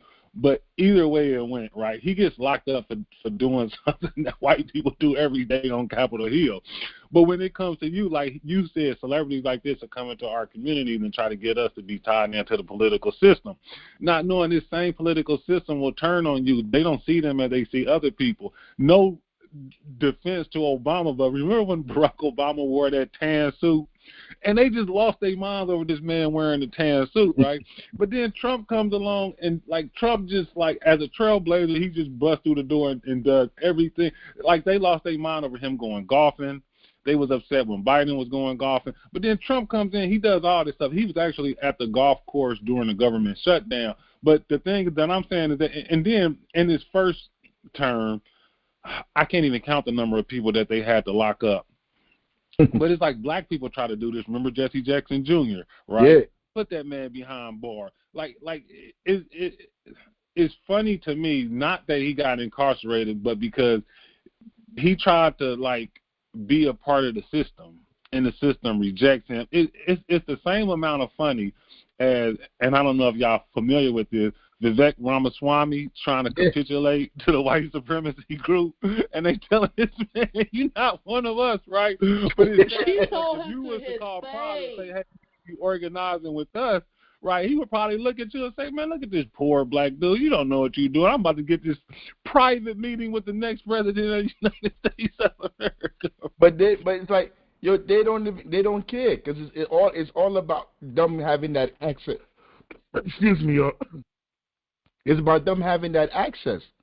That's all that really matters. Them getting the access. They don't care about nothing. They don't have no character. They don't have no integrity. If you think back now, from the 1800s, all those people that sold out, they came, they went, they ate, they did the thing, and they're gone. Nobody ever held them accountable. These people don't believe they're ever going to be held accountable. And we about to go on to another person. We ain't going to stay here long. Epstein Files, well, if you don't know, we ain't gonna play this. We ain't got that much time left. But if you don't know, Trump done signed the little paperwork for them to release the Epstein Files. So now they're going through trying to like make sure they black out what they're gonna black out before. I'm sure it'll be redacted. Yeah, they're gonna black out what they're gonna black out before they give out. They're going through, but it just we don't need to go through this right here. And what else? What else happened this week? No, that we don't need to go through it, but it's more than that. Plasket. I guess you're gonna show the plasket. No, we about to go to that. We about to go to it. About it too, about them trying to cover up the vote about Plasket and that other. Yeah. But go ahead, you're gonna get into it, bye. Yeah, we're gonna get into it. Nah, but it's like, even what's his name? Cheney was, when after 9/11, after all of that, Cheney couldn't even come outside in popular culture. Like everybody was calling him the devil. They were talking about this. He never went to jail. Obama never sent him to jail. Obama let him and Bush slide for being war criminals, and now he died after like his 500 pacemaker done gave out. He finally died. And what? Both parties. Kamala, whatever her name is, she's sitting there, all of them sitting there celebrating this war criminal. Yo, these people don't get held accountable. They're never going to hold themselves accountable. I mean, so he's done. That was this week. He's dead. I think Jesse Jackson about to go soon. He holding on for dear life. I think he's going to check out this week. But he could go too. All of them. Yo, like, I have no sympathy in my heart for any of these class traitors, for any of these traitors, bro. Yo, Jesse Jackson was an assimilationist. He was a traitor. His son is the same thing. Yo, they could and both he die. co-opted the Rainbow Coalition. Yeah, and he co-opted the Rainbow Coalition to something else. The Rainbow Coalition is supposed to mean all people of all colors, all races coming together to fight against the system. He took that thing to go run for office. Straight co-opted it. So Jesse Jackson, come on, hurry up, go, like brush him away. There's no sympathy or nothing here. I mean, his son posted something on social media talking about, I'm spending the night here with my father, whatever, at the hospital. I'm like, bro, go with him. Go with him. That's how you impress me. Go with him. Go, hold up. But let me put this on real quick. There go your girl Plaskett. So we're talking about the misleadership in the black community. We're talking about how they never take agency and do stuff to put institutions to serve the people. If they're not doing that, who are they serving? Who are they serving? You know, when I saw this woman, when I see them sitting up there in Congress, and I see them talking, I could look right through them and see that they're idiots, that they really don't know nothing. I know most people be looking at it and be like, yo, these people are real smart. They must be real intelligent for them to be in Congress. Every time I see them, I just think like, how they get there? Who bought them off? Who paid for them to get there? Who did they sleep with? These are the thoughts that go through my mind. I never think like, yo, they're so smart. Yo, they earned their way up there. Because it's impossible to think that. It's impossible. Once you know how these people move, it's impossible to even think any of that. But this one, she was supposed to be the delegate from the Virgin Islands over there where Epstein had his island. Epstein paid to put her in office, I think in 2014. This after he got caught in Florida. They already locked him up. He had already caught charges already for being, how they be saying on PD file? How they be saying PD file. PD file? PDF. They say for being a PDF. She already knew that. He's been giving her money. He gave her 30 G's at one time. Yo, if anybody that give me 30 racks, man, I'm gonna remember them. But she acting like she don't know who Epstein is. So like, who? I want the audience to ask me who got the personal cell phone number of their congressperson. Yeah. Who? Do anybody? I don't. But she's sitting up there. So video came out. So the emails been coming out. People been reading through the emails. So they read through the email while this woman was sitting up there in Congress, and they was up there. They had dude testifying. Who was testifying? What was his name? Oh my God, I can't remember. Is it Cohen? Mike Cohen or something? Yeah, like I think Cohen or whatever his name is. They going to say it. But while they was up there, yo, she was getting texts. This is 2019. She was getting texts. Is it 2019? I think so. But she was getting text messages from Epstein while bro was up there testifying. And then Epstein was telling her what to ask him, even though she's not supposed to be taking nothing from him, because the Democratic Party already told her he no bueno, he ain't no good. Bro got PDF charges and he been to jail and everything. They told her don't take the money. She took the money. We have no idea how much money he gave her, because she was going to see him in New York. She was going to see him everywhere. She was going to see him out there in the Virgin Islands. Bruh had his own island, yo. Had an island out there where he was doing his PDF behavior. She knew all of that. I'm talking about this. Connections to international banking. You know, Yeah. like we're not talking about somebody who only has to hand you a pile of cash that you put in your American bank account here.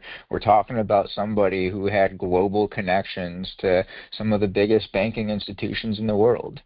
And one of them banking institutions was caught up in the case, and they had to I think they copped out.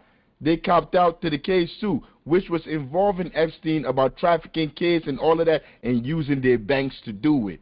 And she knew all of that. This is all 2013, 14, 15, 16, all the time. But Epstein's still alive. But let me let the people from Do This and This tell you about her real quick. Like, you could not find a better example of why the Democrats, even in the face of the disaster that the Trump administration has quickly shown itself to be, have a 26% approval rating. You could not find a better example of why that is than Stacey Plaskett. And here they are, all rallying around her to protect her when she's been exposed in the most blatant and humiliating way possible. This is Russell Dobler with Keaton Weiss, filling in for Jimmy Dore, who is touring the beautiful land down under. So Stacey Plaskett was revealed to have literally taken orders and directions from Jeffrey Epstein during a hearing questioning Michael Cohen. So we'll take a look at that video here, and then the aftermath of this revelation. Newly released documents reviewed by the Washington Post appear to indicate that during a 2019 hearing where Michael Cohen testified, Jeffrey Epstein was texting with Delegate Stacey Plaskett, Democrat, Virgin Islands. The Post reviewed multiple video feeds from the hearing and matched the texts, which were sent in Pacific time with the video. So Epstein texts her, "Are you chewing?" And while we were once driving through a struggling neighborhood in Chicago. Not anymore, she says. That only black people could live that way. Attorney-client privilege, yes, I will turn it over. Cohen brought up Rona, keeper of the secrets. This is Donald Trump's assistant. All right, so you need to, a little backstory. So right now, Epstein and Trump are messing with each other. The Democratic Party is right now fishing. They're trying to find ways to get rid of Trump so Trump don't run again in 2020, whatever, against Biden or against Kamala. That's what the Democratic Party is fishing right now, trying to get anybody that they could get to flip. You see, Plaskett is not up there fighting for the people in the Virgin Islands. Plaskett is not up there fighting for the people getting thrown out their homes out here. None of these politicians that you see up there, they're not there to make sure people are back in their homes, people are eating, like people don't have to work 3-4 jobs. They're up there trying to find a way to lock Donald Trump up. They're trying to do it without having to enact laws that protect us from somebody like Trump. Because if they do, that hampers themselves. Exactly. Democrats had it with the Biden administration. They had the DOJ. They could have gone after Trump. They could have released the Epstein files. They could have put policy in place to protect us from a second Trump term if they cared to, but they would, in doing so, hamper their future powers, hamper the powers of the real people who have it, put a little bit more than they wanted to in our hands, and they couldn't allow that to happen, so they needed to, confer with Epstein. Yeah, so and this is what they're doing. That's what they're up there doing. So while she's sitting up there and they're going after Trump, Yo, Epstein up there, he thinking like, yo, I got people in Congress. I'm giving money to this person. Now, this is before he died. This was months before Trump killed him in that excuse me, allegedly. Allegedly, they killed him in that cell. But this was a few months before that. This is what, January, February. This was February. I think he died, later on that summer. I mean, so, yeah, they go. This is what Epstein's texting to her. You, as my friend Mr. Meadows pointed out, misled this committee even today in a written submission that contradicted your testimony. Rona. You see it in real time. She's in real time. She's getting these text messages. So you think you in Congress, you got all this money, you got all these people that's supposed to be working for you, you're supposed to be doing investigation. You don't even know who Trump's secretary was. Yo, Epstein got to tell you, he probably on that island with some little girls standing next to him.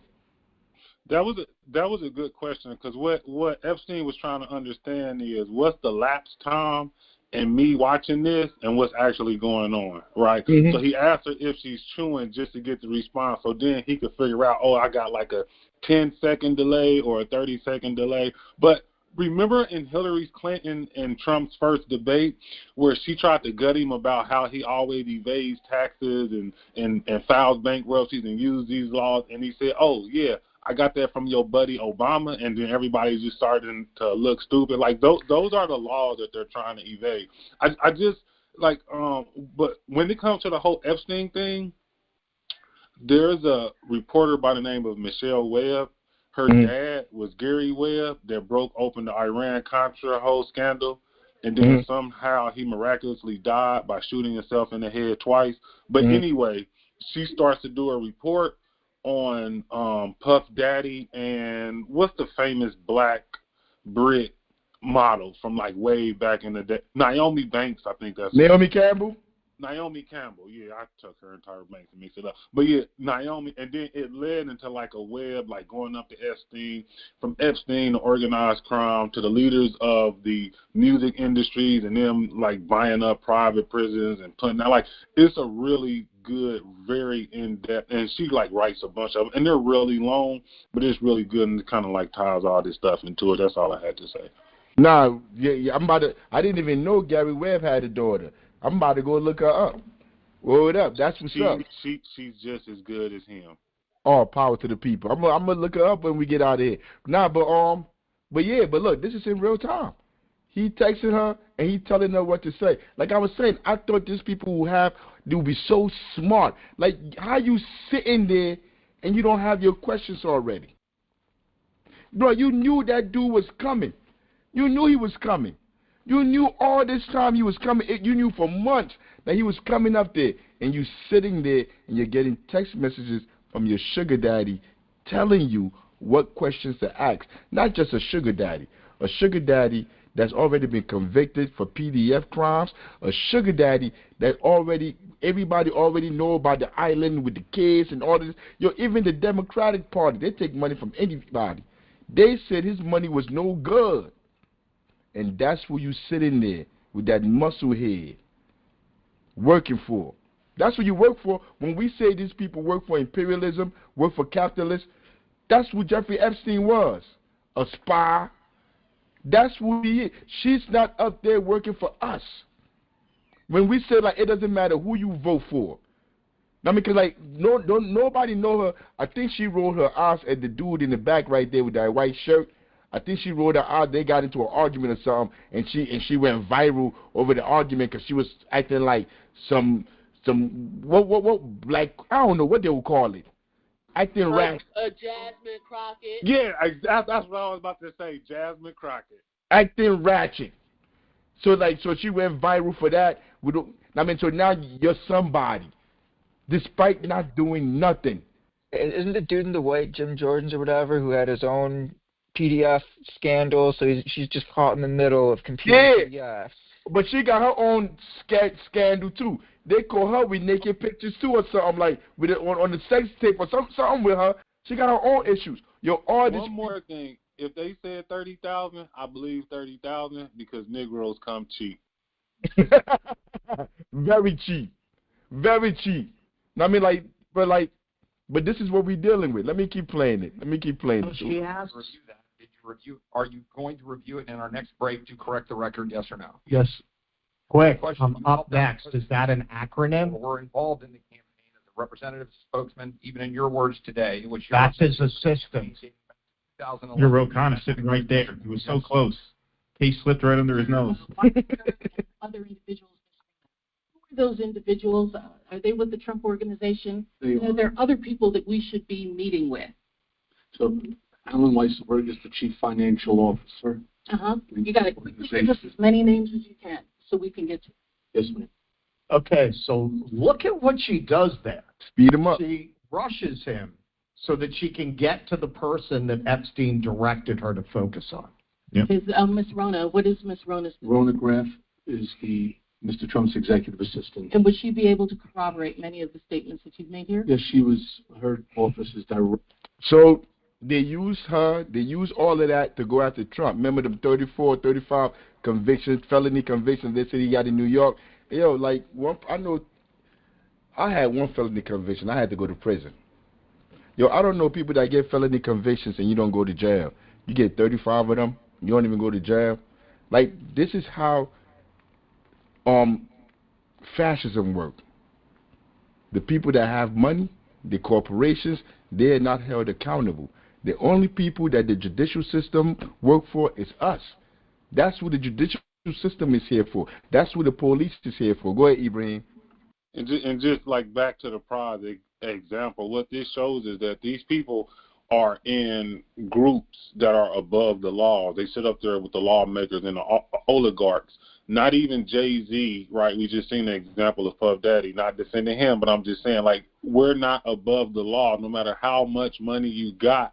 So you might as well be down here fighting with the people. There's a story of Dr. Dre had came home to some $1 million, $100 million mansion in Malibu somewhere, and there was this white guy sitting in his driveway. Dr. Dre calls the police. The police come, pull Dr. Dre out of the house, point the gun at his head and throw him on the ground, right? So it just goes to show, like, you might as well be down here with the people no matter how much money you got, because we'll never have the social capital as them. We have the history and the people power, but no matter how much money you got, they'll never allow you into the, like, it's all about the people.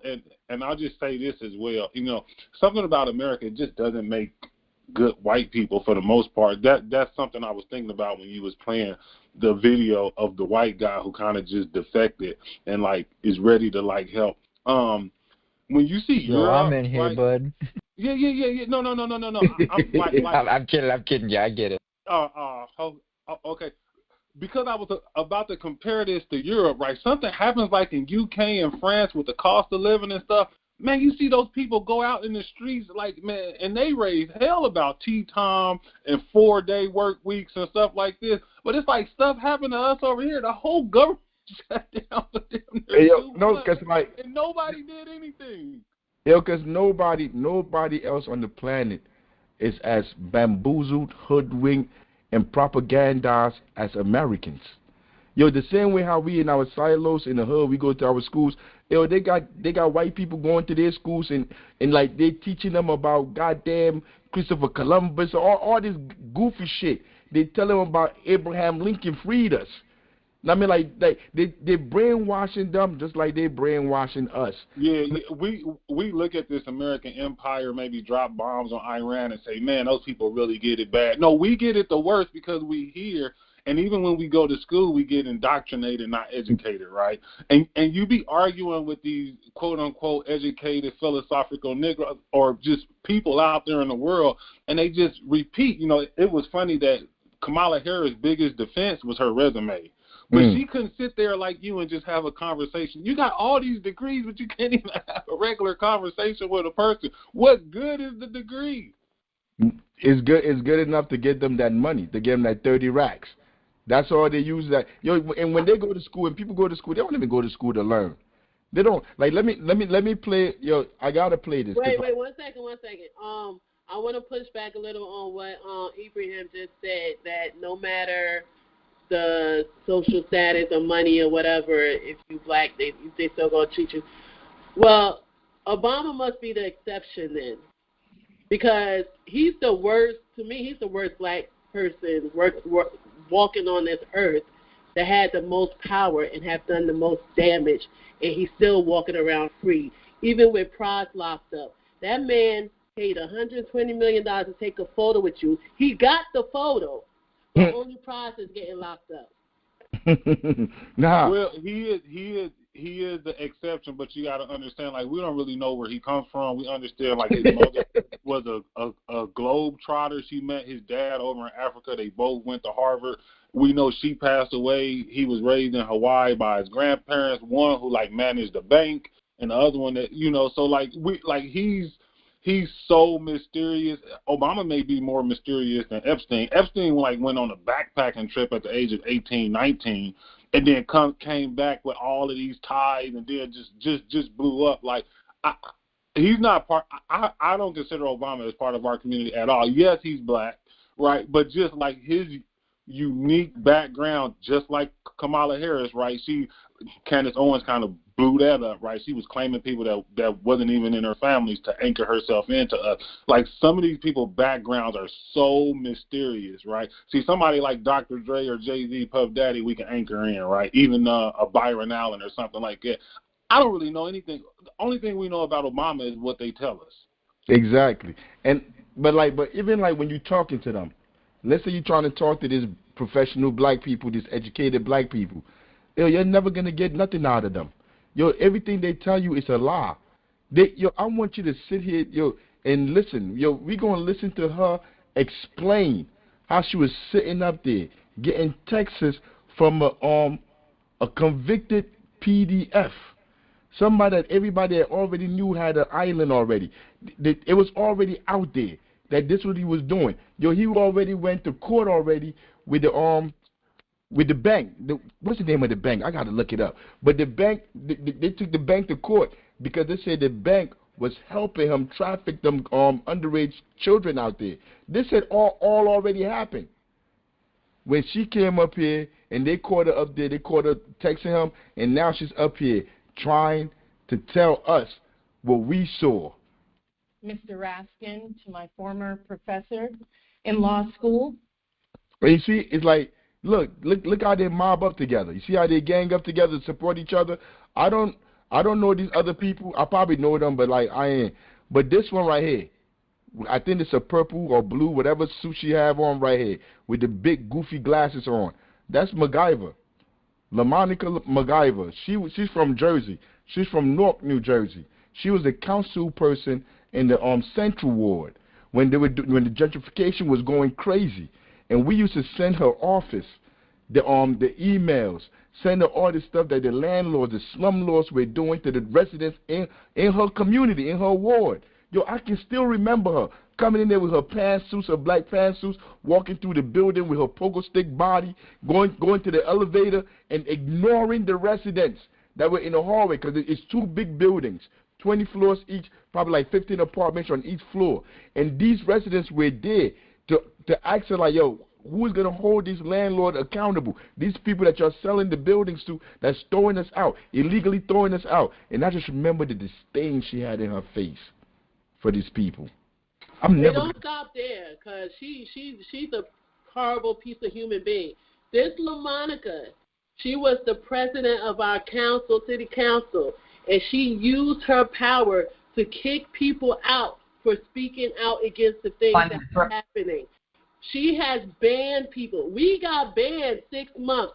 She banned this old lady that went to talk about gentrification for a whole year. Yeah.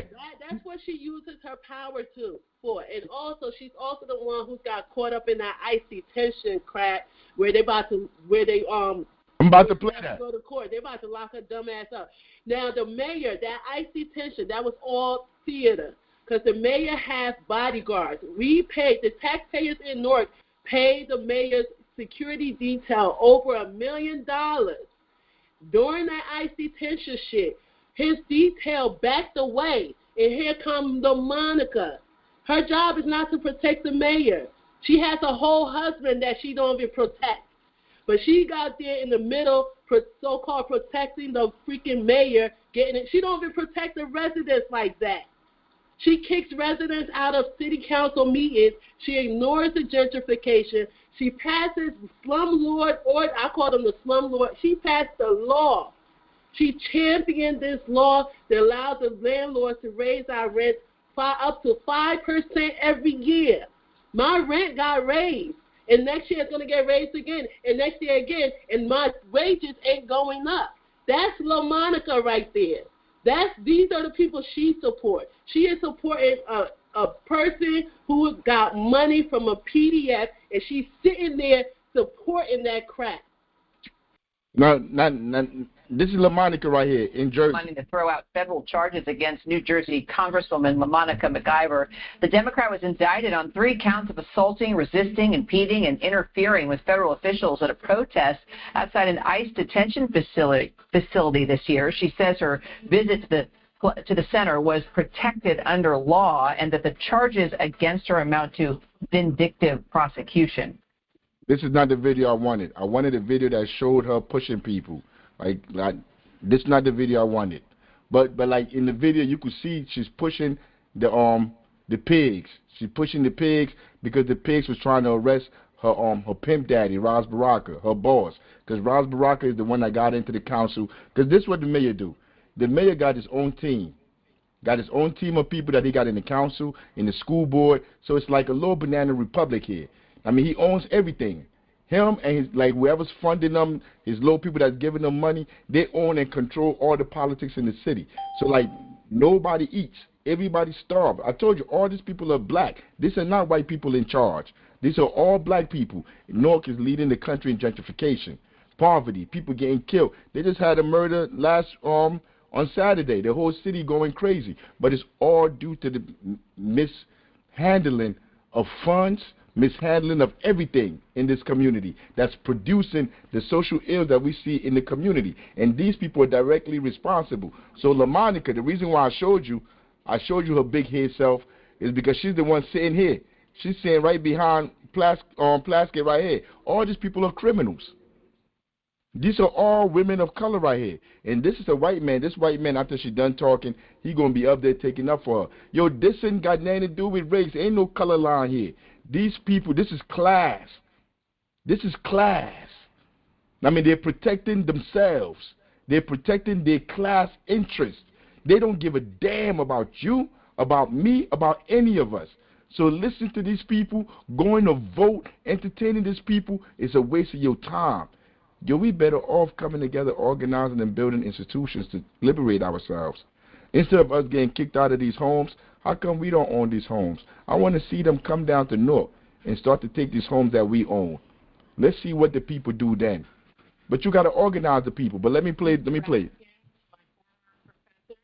In law school, and I want to address the body. I first want to give you all a sense of what was happening that day. Everyone knows at that hearing in February, the entire country was watching. As Michael Cohen decided he was going to finally give up information about what was happening in the Trump world, the Trump enterprise. And at the beginning of that hearing, the ranking member, Jim Jordan, had the disrespect to Elijah Cummings, may he rest in peace and his name be a memory, after not allowing Mr. Jordan to shut the committee hearing down. And I turned to Mr. Jordan and told him to have respect for the chair and to basically shut up. And that moment went viral.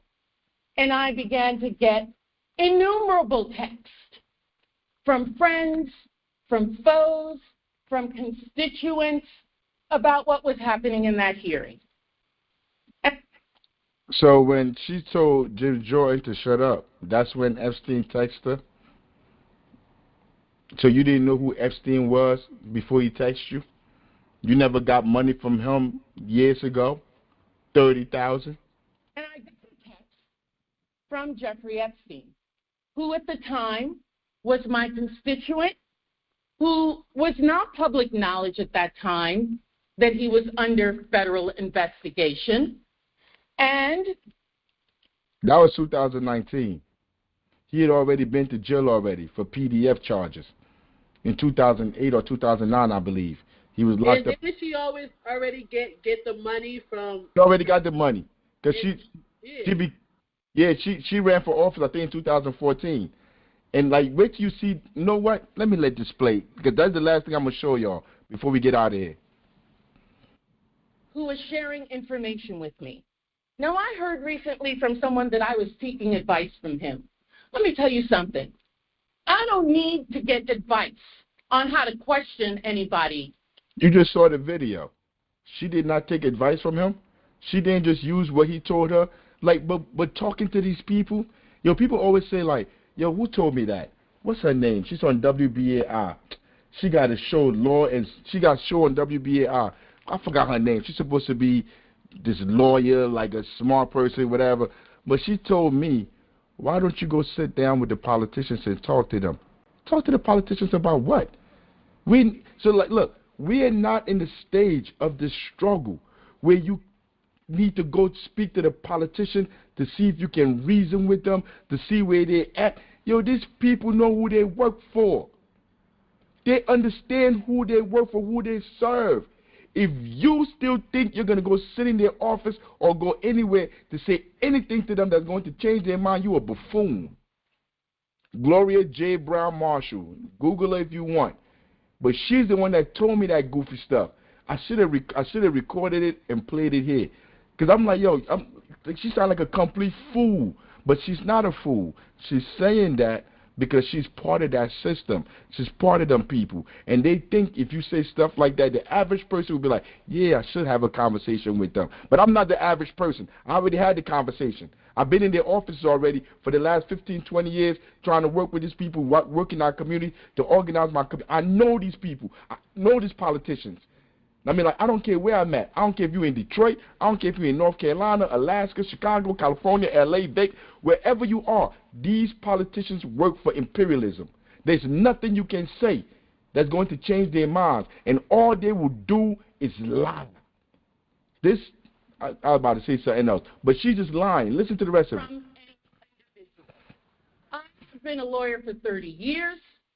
I have been a narcotics prosecutor in New York City. I have had the honor of being a political appointee at the Justice Department after September 11th as a Republican appointee in the Bush administration. She sell her ass to anybody. But she didn't know who Ronan was, right? Yeah. All that stuff, but they didn't know who Ronan was. So smart. I'm telling you, like, she just sell to both sides. She sell out to the Republicans. She sell out to the Democrats. Democrat, Republican, these people are the same.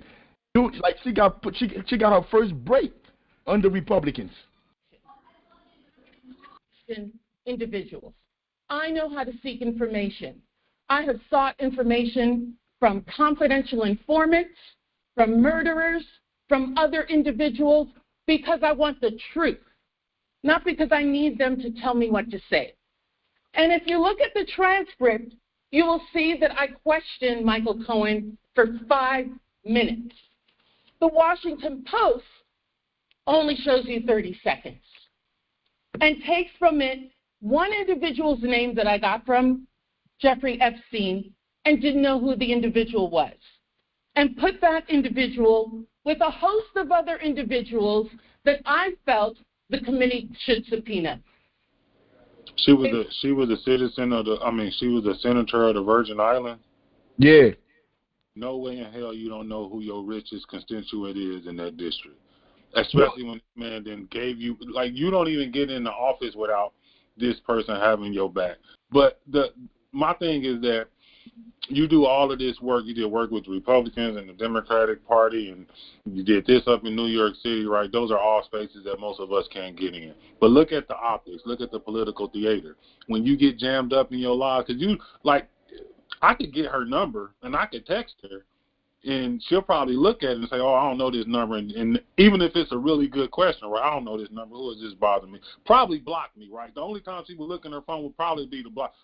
They going back and forth, so there's some at least familiarity there. Now, we know it's more than that. But my thing is, you did all this work for these imperial institutions, but then when you get jammed up, look at the political theater, look at the optics, look at what she's trying to convey to the people. She got 4 black women in the back of her. So, like, when we say power to the people, she's trying to take that power away, right, just by having 4 black women in the back of her, right? She's trying to use that people power to give her cover to do work for the imperialists, right? That's the power. Like, you want to take that back, right? With those 5,000 people you say you need, right? That'll be outside of them and say, brothers and sisters out here, they're saying they not with us.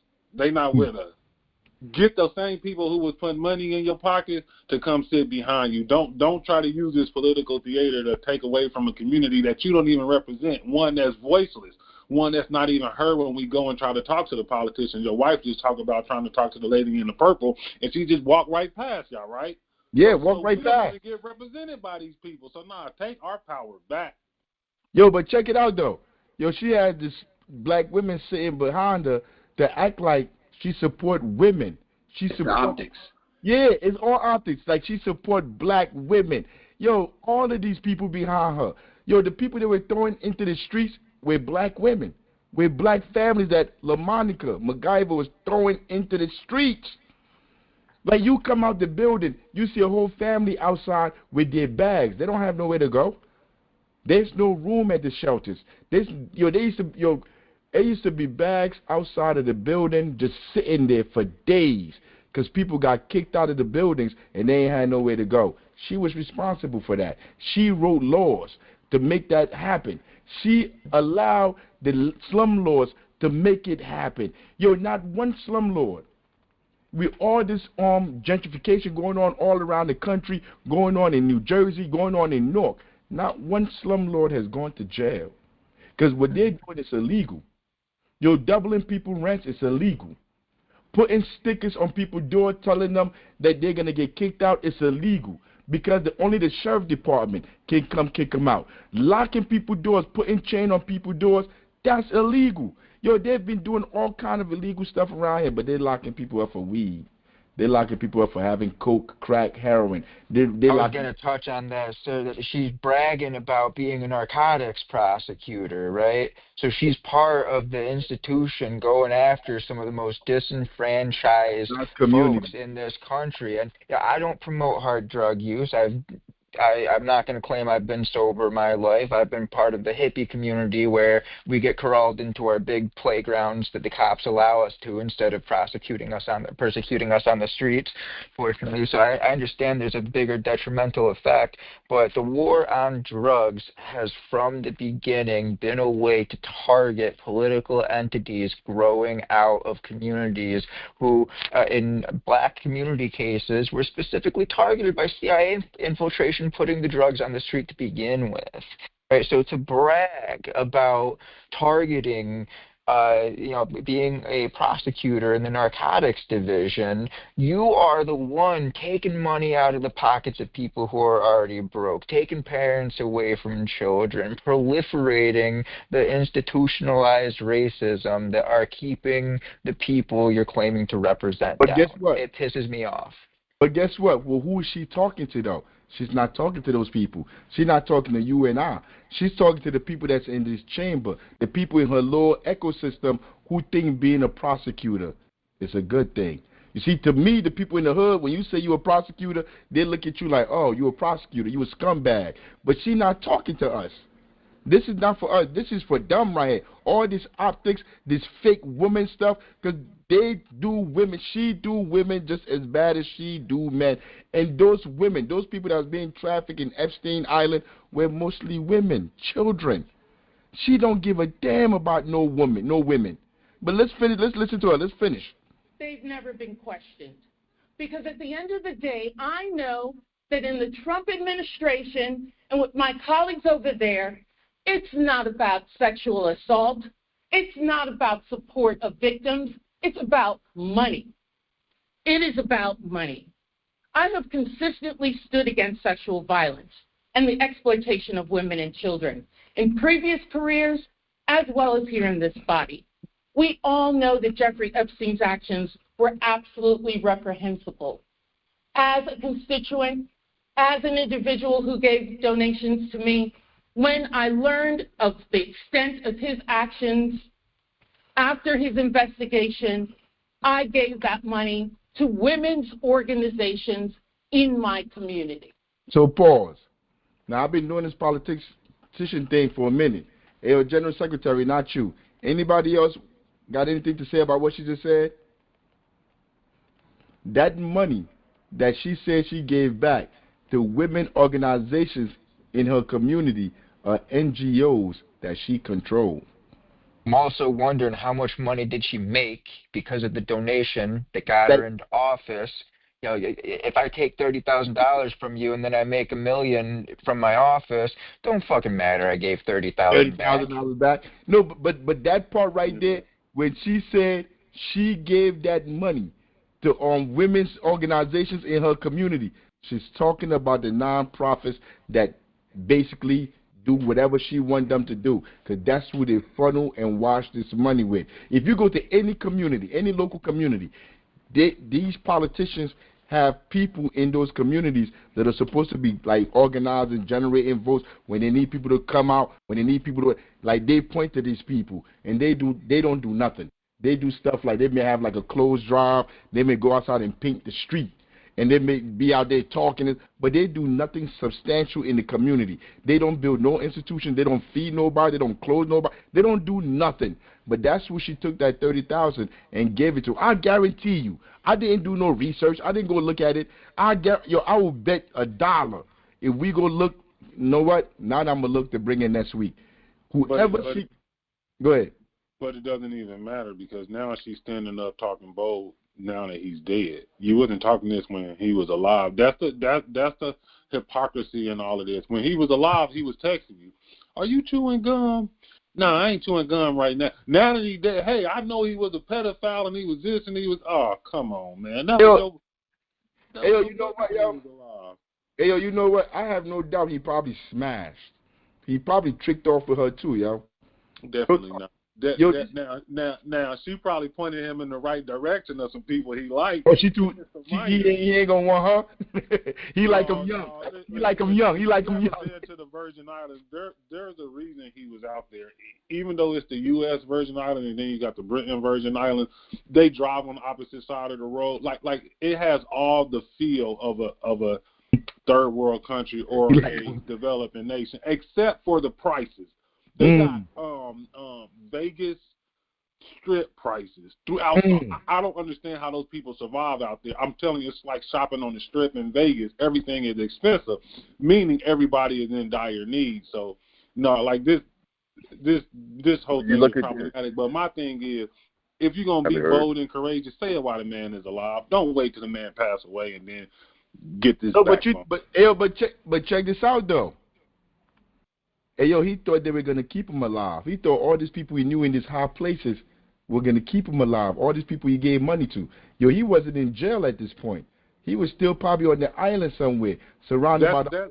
That's the same with our community, right? And like a microcosm of this. Like, you got all these people that's talking about Puff Daddy now, but when he was alive, he was, oh, that was my guy, and y'all was showing up here, and y'all was doing this, and y'all was doing that. And it's going to be funny to see him get back out because he's still going to be powerful and more influential than most, and see a lot of these people just fold right back in. They're going to fall right back in line. They're going to fall right back. They still ain't no R. Kelly. They're going to fall right back in line. It's almost, let me finish with this real quick. In the community who needed that support. That's what I think should have been done, and that's what I did. They've taken a text exchange which shows no participation, no assistance, no involvement in any illegal activity, and weaponized it for political theater, because that's what this is. This has been reviewed by federal courts. Any charges, victims who initially had a case against me dismissed it on their own without prejudice. Yeah, they dismissed it. When you got enough money, you can get all that dismissed. What's my man name? Cohen? Is that his name, Cohen, that they were supposed to be bringing up? He's supposed to be going to court, all of that. So what just happened? They're talking about because like they filed the paperwork wrong, they said that the prosecutor didn't do this, didn't do that. Now they're about to dismiss the whole case. Why are they about to dismiss the case? Yo, I think Trump is starting to see the writing on the wall. He about to be out of there. And he know they're going to come after him again. So he about to start, all these people that they had charges on, all these charges about to get dropped. Because they're going to go back to trying to protect themselves, protect both sides. Trump can't run again. He ain't gonna run again. I won't be surprised if he makes a deal with the Democrats like, yo, I ain't gonna lock y'all up if y'all don't lock me up. Because he see the writing in the world. MAGA don't fuck with him no more. Nobody mess with him. With Hunter Biden, I You know. believe that's his name. You said what about Hunter Biden? He already remember Trump like they gave him immunity. Yeah. They gave him immunity. I think it was like 7 years back. They went like 20 years back to make sure he was good. So Trump already then put in his bid to say, hey, y'all. Like I talk this shit on TV, but when it comes to keeping this whole thing in order, I'm down to play ball. So Trump then already did his part. Yeah. Yeah. Yeah. Really happening here. Your attacks on working families, your protection of powerful predators and corporate criminals. Are you kidding me? Did she just say you attacked a prep?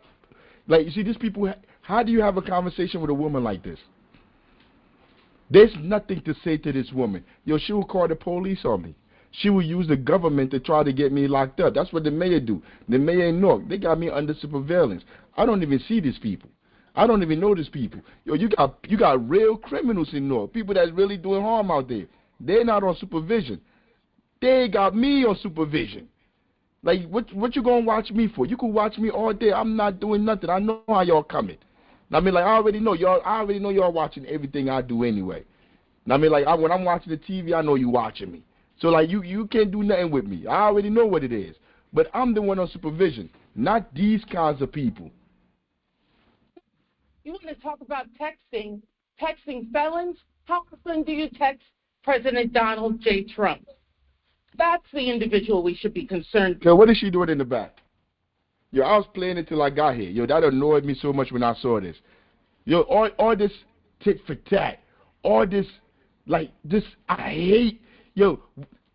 President Donald J. Trump. Look at it. What is this? What is it? That's that Gen Z shit, like clock and tea. That means like she ate, like she came off. She made a really good point. But it just shows she's a buffoon. It just shows how ignorant and ratchet she is. They're literally protecting a pedophile, and she up there looking stupid. Yo, I'm telling you, these people are just ratchet. Look at this. You think that's who I want to go somewhere defending me? Somebody that's gonna go somewhere to fight for me? This is who I want right here. This goofball right here. What are you doing? Do you text President Donald J. Trump? That's the individual we're concerned about. And you know what? Let's go past that. Where this? Yo, this is the last one we're gonna watch right here because it's gonna show you the text messages. I wanted to show you there's a sister that did one too. When you listen to this sister right here, this sister did a video of her too. Yo, when you listen to her video and you listen to the white girl video, these are two different stories.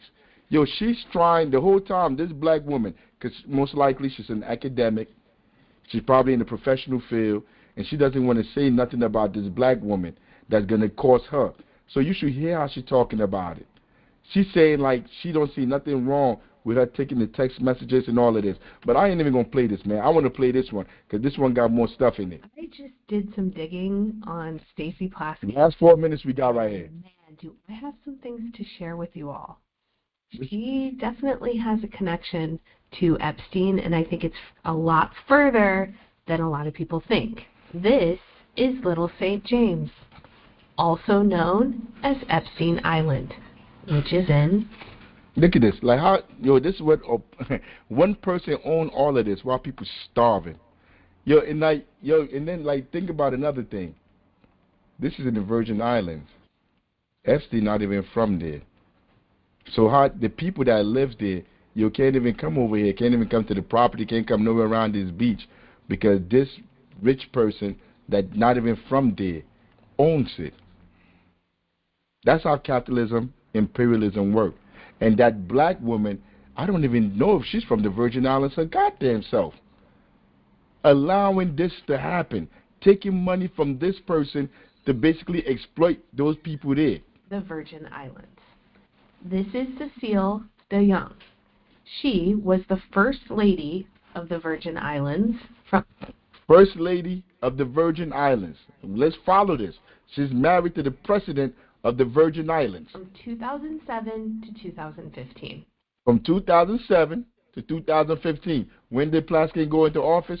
Now, she was one of the people that helped Stacey Plaskett become a congresswoman with the help of Epstein's contributions. There was a lawsuit in 2023 that was the There you go right there. J.P. Morgan Chase. J.P. Morgan Chase. And that was in 23. So my bad. I thought it was before that. He did get convicted, I think, in 09, 08 for the stuff that happened in Florida.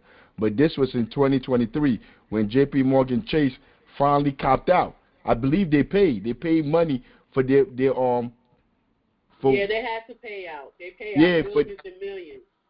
So let me. Virgin Islands versus J.P. Morgan. There are exhibits that just got unsealed in October 2025.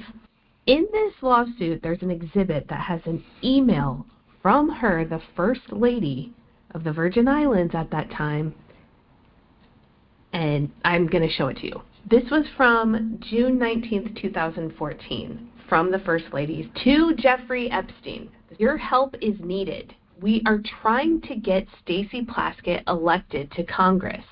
Sean Malone, current Senate president, is running against her in the Democratic primary in August. Sean is the one who came after you in the Senate hearing last week. He is nasty and needs to be defeated, and we would have a friend in Stacey. And just a reminder. So when we say they're serving capitalists, they're serving imperialists. So she's not in office right now. The First Lady of the whole country is reaching out to Jeffrey Epstein. Nobody, just another regular citizen. She calling him to say she sent him an email to say, we need you to put her into office. Because she made it because of Black Girl Magic, you feel me? She made it because she was so smart, she was a prosecutor, all of this. This is why she in the position she in. It's not because there are people in the background, millionaires, billionaires, that are pushing them into these spaces. And then when they get in those spaces, they write laws that throw us into the streets.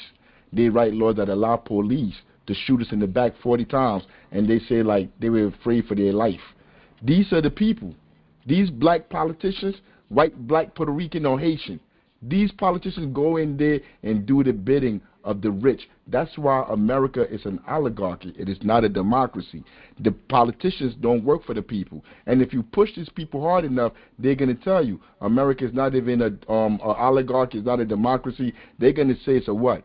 A republic. And what's a republic? Where the rich get to make the decisions for the masses of the people. So they just play word games. 2008, he was a convicted offender. He was required to register as a sex offender. That's in 08. So you telling me in 2014 she didn't know that? When she started getting money from him, she didn't know that? They were working with him. No, she didn't know the extent he don't even of come it, into your municipality without registering. Exactly. He had to register. Money. This is 2014, 2018. She knew. Don't let her play dumb. She ended up winning. Okay, this was 2014. She won. Also, Stacey Plaskett worked for the Virgin Islands Economic Development Authority. She was counsel. And the EDA granted Epstein $300 million in tax exemptions. So you see who she worked for? You see, see the quid pro quo? You see how they coming? Let them in. You cannot play dumb. I don't want don't nobody come to me, tell me you have an idea of us to go put somebody in office, to go out doing the electoral. We are past that stage. We at the stage for a revolution. That's where we at. We're not in negotiating. And a revolution starts with building the foundation and building those institutions. That's where it starts at. If you listen to Mao, because we are Marxists, we are Maoists. If you listen to Mao, why would you listen to Mao? Because Mao defeated imperialism. China defeated imperialism, defeated some of the most powerful countries in this world at the time. China defeated them. How did China do it? How did Mao do it? He wrote a whole book. Got a whole book. Quotations from Chairman Mao. Got a whole book telling you how to do it. And one of the first things you got to do is you got to go to the people. The same people that Marx, Lenin, all of them said you can organize the lumpen proletariat. Mao said, go get them. Go organize them. When you go into the bushes and you organize them, then you can be able to fight back, wage war, and do whatever. Yo, that's what we're doing with institutions.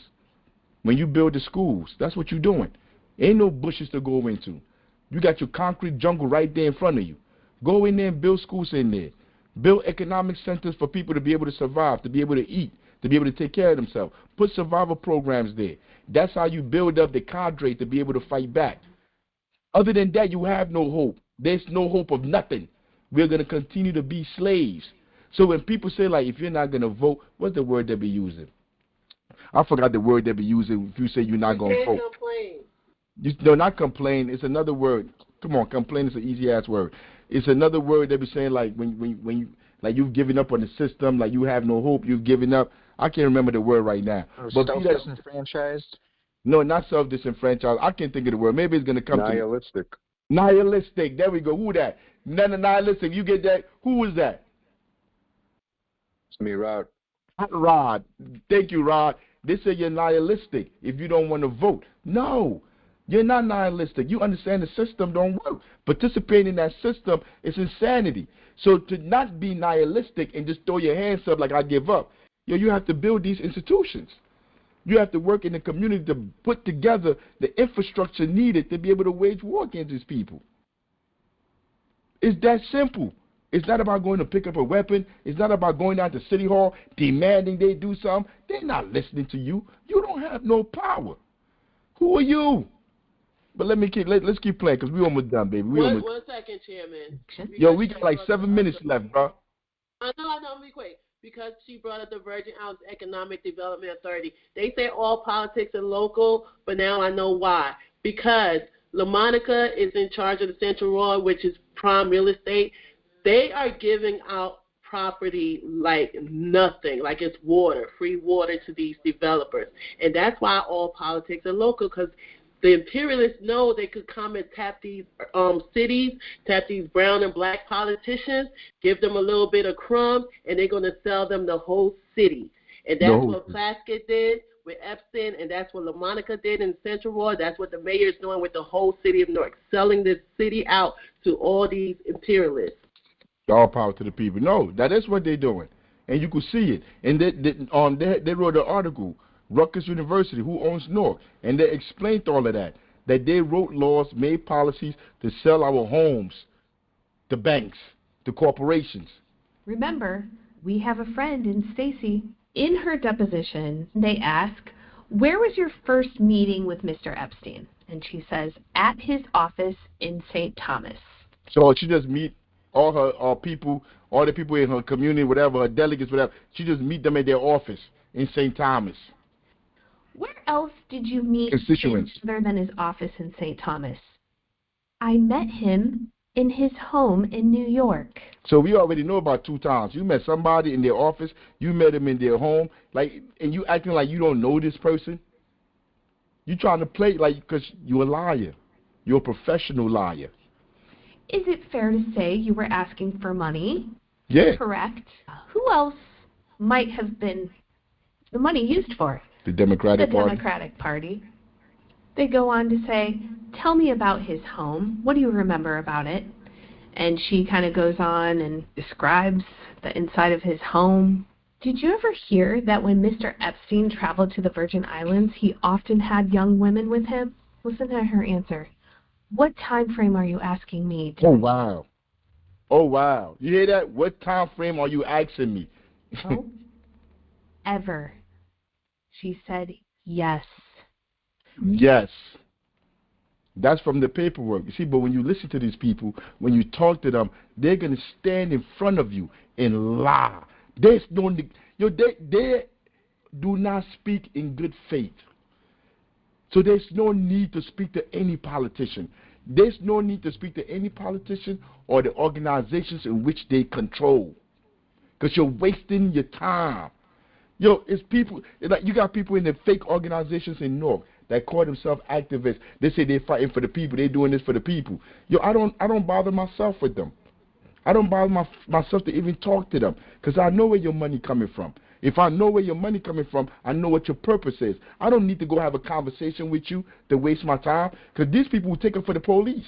These people take it for KKK people. They will take it for pedophiles. Whatever their owners or their masters want them to say is what they're going to say. Was Mr. Epstein on the list of people who would be potential help in raising money for the DCCC? Yes. Did you ask him to contribute that? Yes. Do you recall what you learned was a reason why the DCCC wouldn't accept Mr. Epstein's contributions? Yes. What was that? That he had not passed their vetting.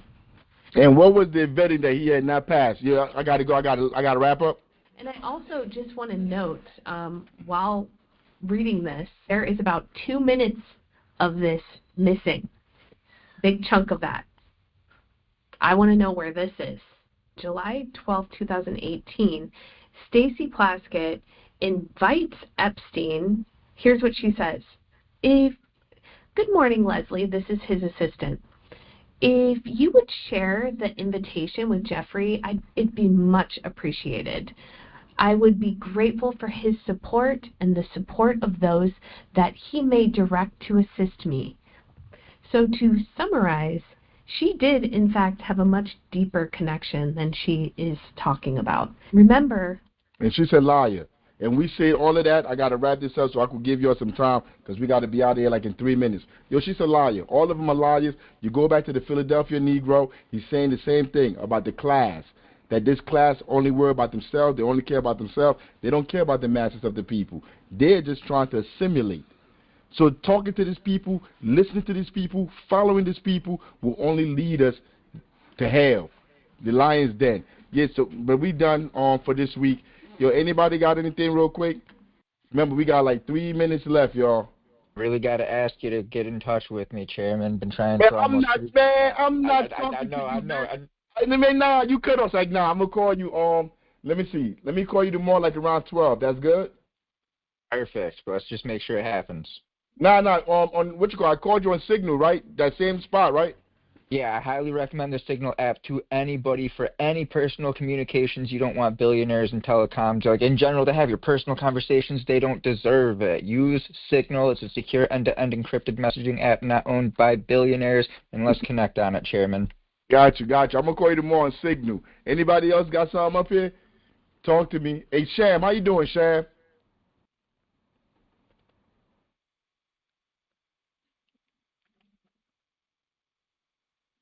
All right, Sham, if you come, you could just holler. Hey, Marcus, you there, Marcus? Yes, sir. How you doing, Marcus? Good. How are you? Outstanding. I'm good. Hey, yo, I'm going to pull up on you like on Wednesday. You heard? You got the course ready? Yeah. All right, I'm going to pull up on you on Wednesday, yo. Just right. send me your address. No problem. All right, hey, how you doing, CEO? You got anything, CEO?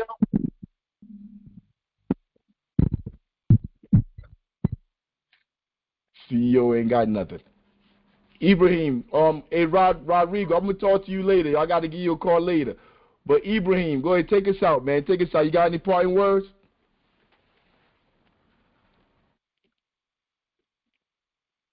Or you about to get fired, Ibrahim. I'm going to take us out, Chairman. Until next time, all power to the people. See you next Sunday, same time, 12 p.m. All power to the people. Hold on, who said mic check?